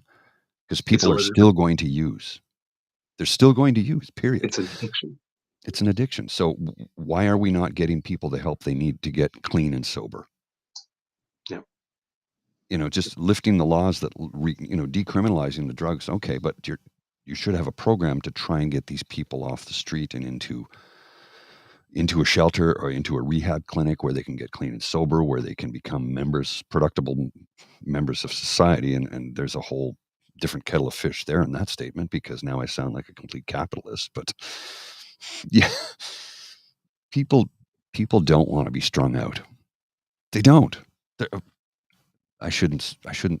No, but let's put this. No, I'm saying it because I'm reading articles. I'm getting familiar, and there are lots of people. For example, yes, I understand that I'm on methadone. I'm not completely clean. Mm-hmm. I'm functional and I'm contributing, and that's a win. That's a win. Yes. Well, and Where you for start Marie, that's what they want. They don't want addicts to live because it's too expensive to save them. It's what it's looking like. It's what it's looking like. According to the article from Tabby G, this one here: rich people will die alone in homes too. It's just not a poor person issue, and that's the other thing.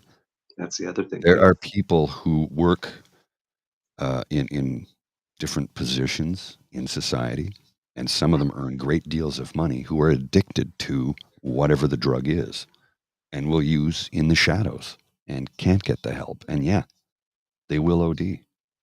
There are white collar producing members of society who are addicted to drugs. Yes, the segment of, when we hear on the street about people dying in overdose, right? We always hear about the back alleys and the dens and other stuff like that. But there is a significant percentage drug overdoses that are not poor people. Nope. That are people that live in great neighborhoods, have a job, and they die alone. Yeah. And oftentimes the family will hide what the cause of death was because they don't want to bring shame upon them. And I can understand that, but one of the things that I think how you change the view of greater society is to start admitting what is happening instead of glossing it over to spare somebody's feelings. Yeah. Look, I know this is a difficult subject, but I'm gonna broach it for a minute or two. And I've talked to my family about this. And I said, look, if I ever succumb to my disorder and I just can't take it anymore, if that were to happen, please do not lie about how I left this world. Don't lie about it. I want you to tell the truth. I've always tried to live my life as honestly as I can. Tell the truth. If that were to happen, tell the truth. Yep. And we're familiar. I don't want to die in a lie. Yep. Just, I couldn't have, and I know it's a difficult subject to talk about. And I know Bridget gets really upset when I talk about it, but it's one of these things. Be truthful about it, Just be truthful. That's all. We had the same thing. You can help other people in the process. Yeah. We had the same thing in the gay community too back in the day. Again, the HIV/AIDS crisis, when a lot of us were dying. He died of cancer. He died of pneumonia. Yes. But not of an AIDS-related illness, though. Exactly. It's embarrassing. We can't talk about that. It's embarrassing to the family. What will the neighbors think? Yeah, well, who cares? Not everybody in the family knew. What would they think if we said the truth? Well, it might save a life or 6. Yeah. So, Vancouver Police Deputy Chief Fiona Wilson testified at a House of Commons Health Committee hearing last week about the struggles police are having responding to public complaints involving disturbances related to public drug consumption. Sorry, not last week. Earlier. Last week, the House was on a break. In a release, the province said it is, quote, working with Health Canada to urgently change the decriminalization policy to stop drug use in public, and has requested an amendment to its exemption to exclude all public places. Quote, when police are called to a scene where illegal and dangerous drugs use is taking place, they will have the ability to compel the person to leave the area, seize the drugs when necessary, or arrest the person if required, the province said in a statement. This change would not recriminalize drug possession in a private residence or place where someone is legally sheltering, or at an overdose prevention sites and drug checking locations. So it seems that it's not so much a repeal as an adjustment, is that you can still possess, but it's public use. specifically, that would now change. BC Health Minister Adrian Dix said the province is also introducing specific measures aimed at curbing illicit drug use in healthcare facilities, including the prohibition of street drug possession or use. I'm not sure how they're going to do that because nurses are not police officers, but I'm sure they'll come up with a certain way. Quote, "We are taking immediate action to make hospitals safer and ensuring policies are consistent and strictly enforced through additional security, public communication, and staff supports," Dix said in a statement. The action plan launching today will improve how patients with addictions are supported while they need hospital care, while preventing others from being exposed to the secondhand effects of illicit drug use. Now, the article goes on and on here. It says that the decriminalization pilot was introduced in January 2023 after more than 14,000 people had died since the opioid emergency was declared in 2016, largely due to fentanyl. Well, and oxy. Yes. So this project had an objective of trying to reduce the stigma associated with drug use, had the unintended consequence of there being more open drug use in public spaces. They're trying to curb the public spaces part of it. You have people on the conservative side tried to spin this as BC has completely repealed it, and therefore they were right. BC's completely repealed it, and BC has completely repealed it and Prime Minister Trudeau's drug policy. They'll say, haha, we were right all the time, take it away. But it hasn't been completely repealed. So if you hear that, that's a bit of a lie.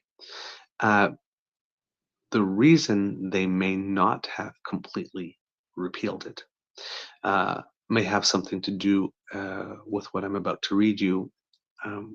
If you were on Twitter, you're probably familiar and follow politics and whatnot. You're probably familiar with a person named Guy Felicella. Guy Felicella is a person that had been addicted to drugs for several years. Managed to get clean. He's a good follow. He does education and advocacy work, and that he goes to schools, he talks to kids, he stays on top of the file, he does a lot of public education. Recently, he had been invited to speak at 2 different organizations around the same time, and then one found out he agreed to speak at the other one, and I guess 2 organizations had a beef without each other and got disinvited, which is a really stupid thing to do because, again, if it is the cause that matters, you don't care if a good person is speaking at an event organized by someone you consider to be a rival. You bring him to your event as well. Period. Because it's supposed to be about the content and the cause, not about your personal issue. When you have 2 organizations that invite someone to speak in this, you invited them, well then you're not welcome here. You kind of the plot. You kind of made the issue more about your personal feelings about another organization and not the cause that your core mandate. So that's not really cool. But to listen to him speak, he posted something on Twitter that came out just before this announcement was made. He posted this on April 23rd, and I thought it was really interesting because one of the things that we criticize on the show is conservatives say, oh, well, we tried this for 30 seconds. It didn't work. We need to cancel it. This is one of these policies. As soon as it was announced, they were asking it to be canceled. Yeah, before we even knew what the results would be. Yeah. Let me read this because this is worth your time. Although it's too early to say anything with confidence, drug poisoning deaths in BC seem to be going down. The number of deaths in December, January, and February in this province were all lower than the same months in each of the 2 years prior. And since November, the number of deaths has inched down from 227 to 226 to 200 to 177. In February, March death numbers will be out soon. Okay, so from 227 to 177. That's 50 fewer deaths. 50 fewer deaths. That's more than a 20% reduction in deaths. And how long had the policy been in place for? 1 year. Yeah. 1 year and 1 year and 4 months now. But this is up until February and March numbers aren't even out. So this is January. So these numbers as at 1 year Right. specific.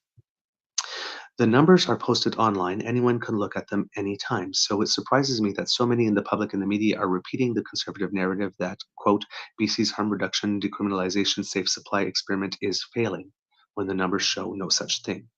If things are trending in the right direction, it's hard to pinpoint the exact reason. Are more people getting their drugs tested and or going to overdose prevention sites to use them? Are the small number of safe for supply prescriptions written for the people at most severe risk of death helping them stay alive and get stabilized?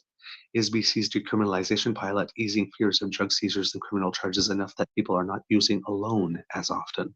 Hmm. It's too early to say.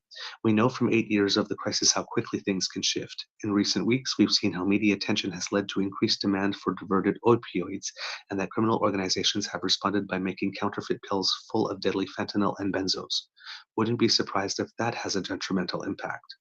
My point, though, is that it's too early to cancel any of the programs or policies that might be helping. We are talking about people's lives. These interventions deserve the time, space, and proper analysis required to see if they work before leaked memos and salacious opinion pieces derail all of the evidence-informed strategies underway. I am going to send you a link to his tweet because his tweet actually has a table that goes from 2014 to 2024, and it shows every month and shows unregulated drug deaths by month for the last 10 years. And I'm looking January. In 2014, it was 23. By the time we got to 2020, it was 79. And then it really picked up during COVID. So 2020 was 79. 2021, 189. 2022, 218. 2023, 229. Before dropping down to 200 in 2024. Wow. It more than doubled. It almost tripled. Well, over COVID, it did triple. That's wild. People using alone and dying alone. Yeah. Lane Staley, lead singer of Alice in Chains, died alone. Heroin addiction. Yeah. So it could have something to do with the policy. It could have something to do with the end of COVID. Mm-hmm. Could be a combination of both. We don't know yet. It's too soon to get those numbers. numbers. Yeah, it's just 1 year, but it was a 3-year. It was supposed to be a 3-year pilot. The reason these are organized as 3-year pilots, the number wasn't just pulled out of thin air. No. We pay super intelligent people to think about this, and they said this is about how much time as it needs to roll over to get the program in place, do the work with the community, let them know that's there, let them know that they will be safe, gain the trust. Because, like everything, we've learned this during COVID. You have to bend a curve first. Well, something that I think I'm going to address here for a moment or two, if you'll allow me the leeway.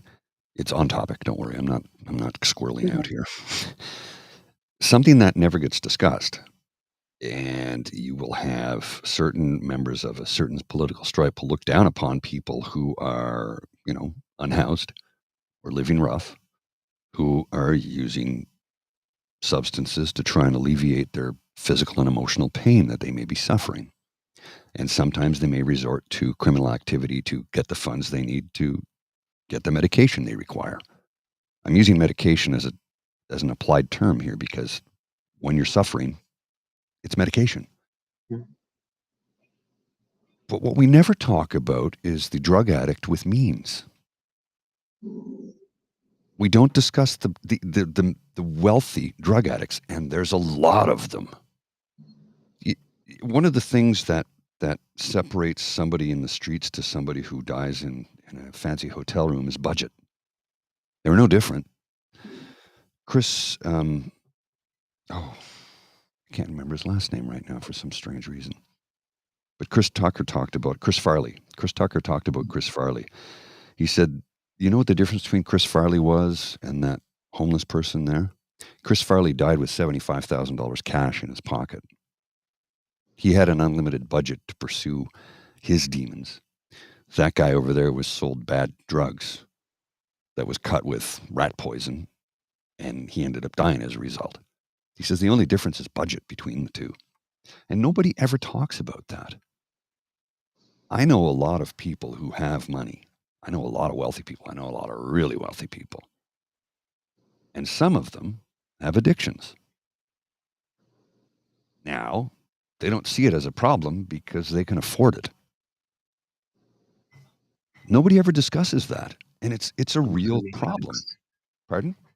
Functioning addicts. Functioning addicts because, they have the means. They're able to keep their job. They're able to keep earning money. In some case, invest in real estate and other ventures. But I've seen a lot of these folks, and I feel for them.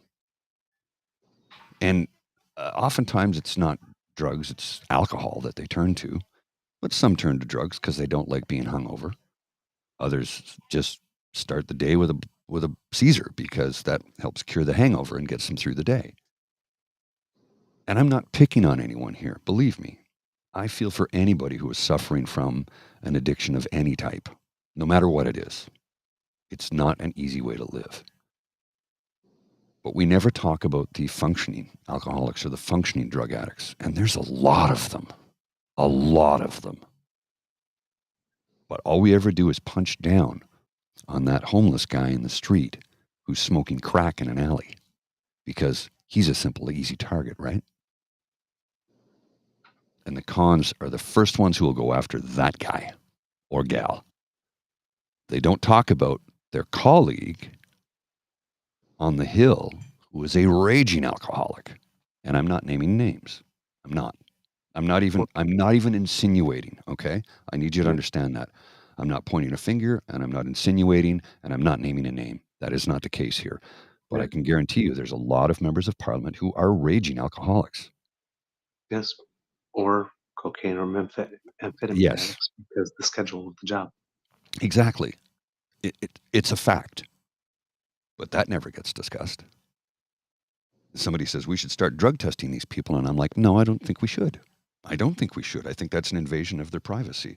And if they are struggling with an addiction, it's none of our damn business, quite frankly, as long as they can do their job and they're functioning.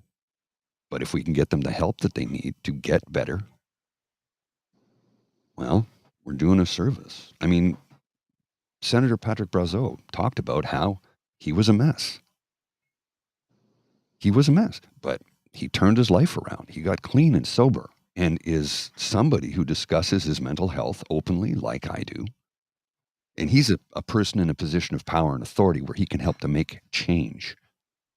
Me, all I can do is just talk to people, and hopefully people listen and can talk to other people so that we can effectively change things from a society level. But I'm not able to enact any laws or bring in any sort of legislation that would help people. But we can all influence each other positively by talking about our experiences and talking about how there are people who are in positions of power and authority who have addictions, who need help. But they never get talked about. They're left behind in the shadows. And that's a problem too. And I'm not saying won't somebody think of the wealthy. That's not what I'm saying. I'm saying won't somebody think of everybody who has an addiction as equally addicted? The full problem. Yeah. Period. The Shattuck saying, I knew substantially more functioning addicts than downtrodden addicts. Yeah. And you know why? Budget. Budget. Yeah. That's what it boils down to. That's what it boils down to. You don't have the money to get drunk or get high. Oh, well. And I dated a functioning alcoholic for 4.5 years who never missed a day of work. Yeah. There's a fellow I used to work with who, hardest worker I ever met. Same thing. There's a guy I used to work with, I'm not going to say his name, but he would drink 24 bottles of beer a night, every night. And he'd be the first one at work and put in the hardest effort all day long. But when that 3:00 bell rang, he was gone because he was right back to the tavern. Yep. Then one day he just said, that's it, I'm done, and never touched a drink again. That was over 10 years ago. Yeah. And I went out with him one night for drinks, and I'm like, I got to go home. And he was still rolling. He was one of those individuals who would, you get your 3-beer glow, that happy sort of joyful. He plateaued and stayed there, and he would drink 21 more bottles of beer. And I've seen him do it. He never got drunker. He plateaued after 3 and stayed there the whole time. Damn. And he could do it. And again, he'd be the first one, 7 a.m. He'd be on the job site. He'd be there, work his butt off, knew more than anybody, worked harder and faster than anybody. But at 3 o'clock, he had to get to the tavern. Yeah. And like I said, he just one day said, okay, that's it. And went cold turkey. Now, I don't know how, that must have been a rough couple of days, but he did it. He only drank beer. He only drank blue and in the bottle. He didn't drink pints. I'm not trying to downplay it, but I think the withdrawal would be a little less so if you're drinking bottles of beer as opposed to drinking a bottle of whiskey each night. But I don't know. I'm not an expert in the field. If anybody can tell us, please feel free to share in the chat how that is and what that's like, because I have no idea. I have no idea. Mr. Grizzly, do we have a show? We do indeed, sir. Kind of a heavy bunch of topics today, but sometimes that's how it rolls. We heavy things need to be discussed, right? Yeah, especially for a slow news weekend. Yeah. But yes, a little heaviness. Kids and Cubs. That's the end of this episode of the Daily Beaver Morning Show. 4th season. We hope that you love listening to us because we love making this for you. Remember, sharing is caring and word of mouth is priceless. So please tell your peeps and poops all about us. We appreciate that very much. If you would like to make sure that you do not miss an episode, you do not have to, thanks to the right girl. If you scan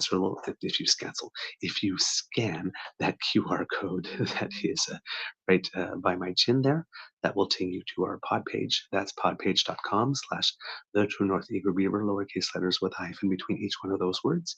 And when we have something fresh off the bandwidth, we'll come directly to you if you subscribe there. If you'd like to help us in other ways, make like Kit Elaine and go to our True North Eager Beaver Media Incorporated YouTube page and click our buttons like, share, subscribe. We have 3 of them for you. They make us very happy when you do it. So please get us some happy and click on us there. We appreciate it. And if you would like to support us in other ways, the QR code by Mr. Grizzly's head brings you to the Emergency Hydration Fund here at the Beaver Lodge at our coffee page. That's coffee, ko-fi.com/eagerbeaver, lowercase letters, all in one word. And there you will find our tip jar. If you drop a couple of coins in there for us, that helps us produce the show and bring it to you. And every cent gets reinvested back into it. So we thank you very much for all your help and your support. It means a lot to us. But of course, as we always say, the gift of your attention is the gift we cherish most. It's very true. Because democracy is something that you do. Please, again, write those letters. And again, what Paul is mentioning about school boards and stuff like that. If you're in your town, in your municipality, and you have some time and you don't want that happening, run for something. Run for something, yes. We need people like you. And look, we're not. I need you to understand this too, and this is important. You are allowed to worship whomever you want, whatever you want. We don't want to take that away from you. But we also don't want you to force it upon others, because that takes away choice.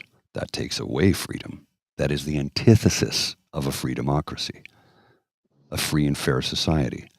Worship whomever you want. Don't force others to do the same. That's it. And those are the words of wisdom for today, buddy. Wow, that's some actually good stuff. Thank you. From Beaver Lodge, this is your Eager Beaver saying, it could be a tough world out there, kids, so please be kind to and gentle with yourself. Mr. Grizzly, cue the cock, and we'll be back with some. You are listening to a True North Eager Beaver Media Incorporated podcast. The True North Eager Beaver podcasts are proudly brought to you by our founding sponsors, the Misfit Mysteries from Corvid Moon Publishing, your source for science fiction, fantasy, and cozy mysteries featuring a broad diversity of characters. CanadianTarot.com, their uniquely Canadian online eclectic tarot community, and the Peppermaster, hot pepper sauces made from farm-fresh ingredients to thrill your taste buds and expand your mind. We are grateful to the Crier Media Network for its support, Pete Jarvis for our artwork, and Paul Joseph Something for our opening and closing sequence music.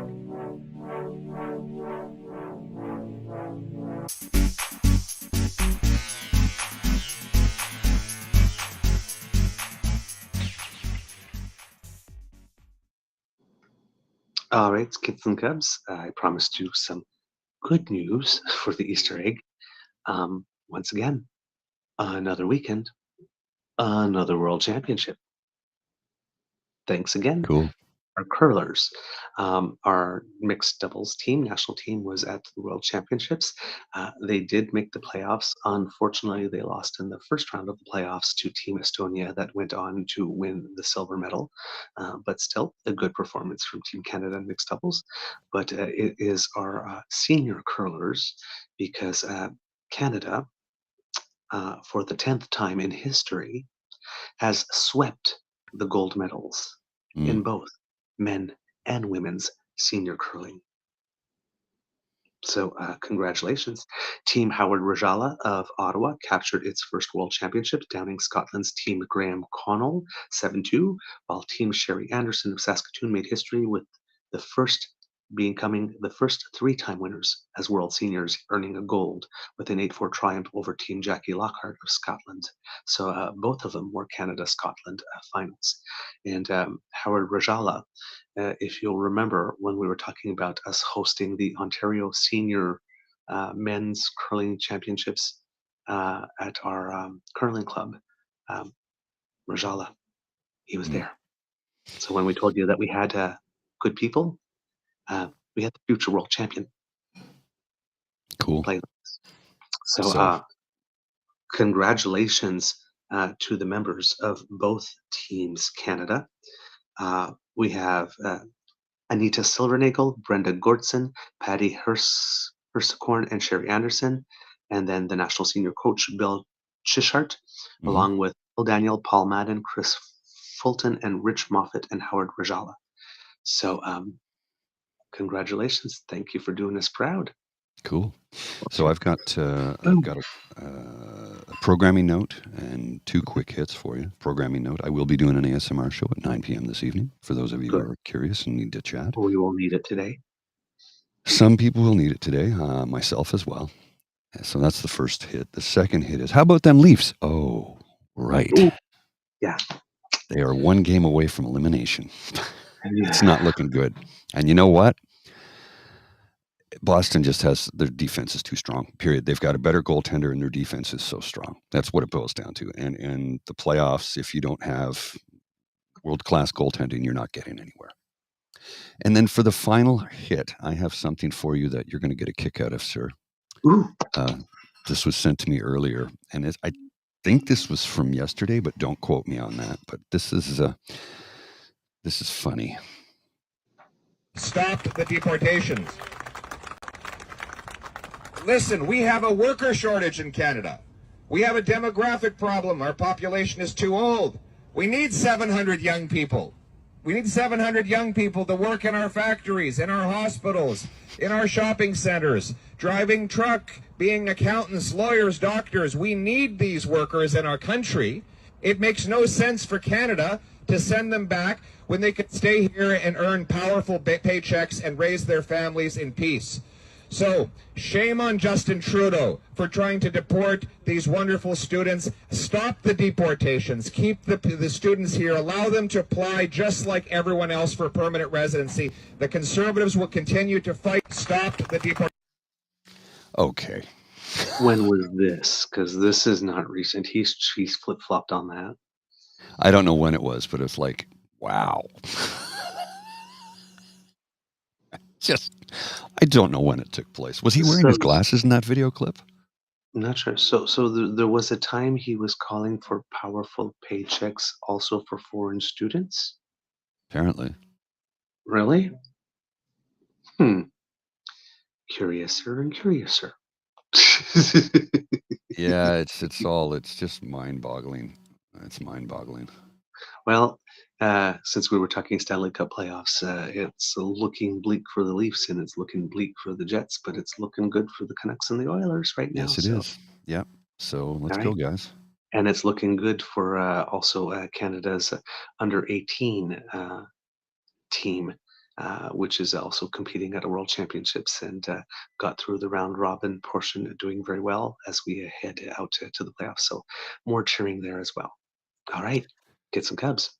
Have a beaverific day. I'll be seeing you hopefully at 9 p.m. this evening if you want to tune in. Take care. Yeah, oh, and send some good vibes for the Venom Vipers.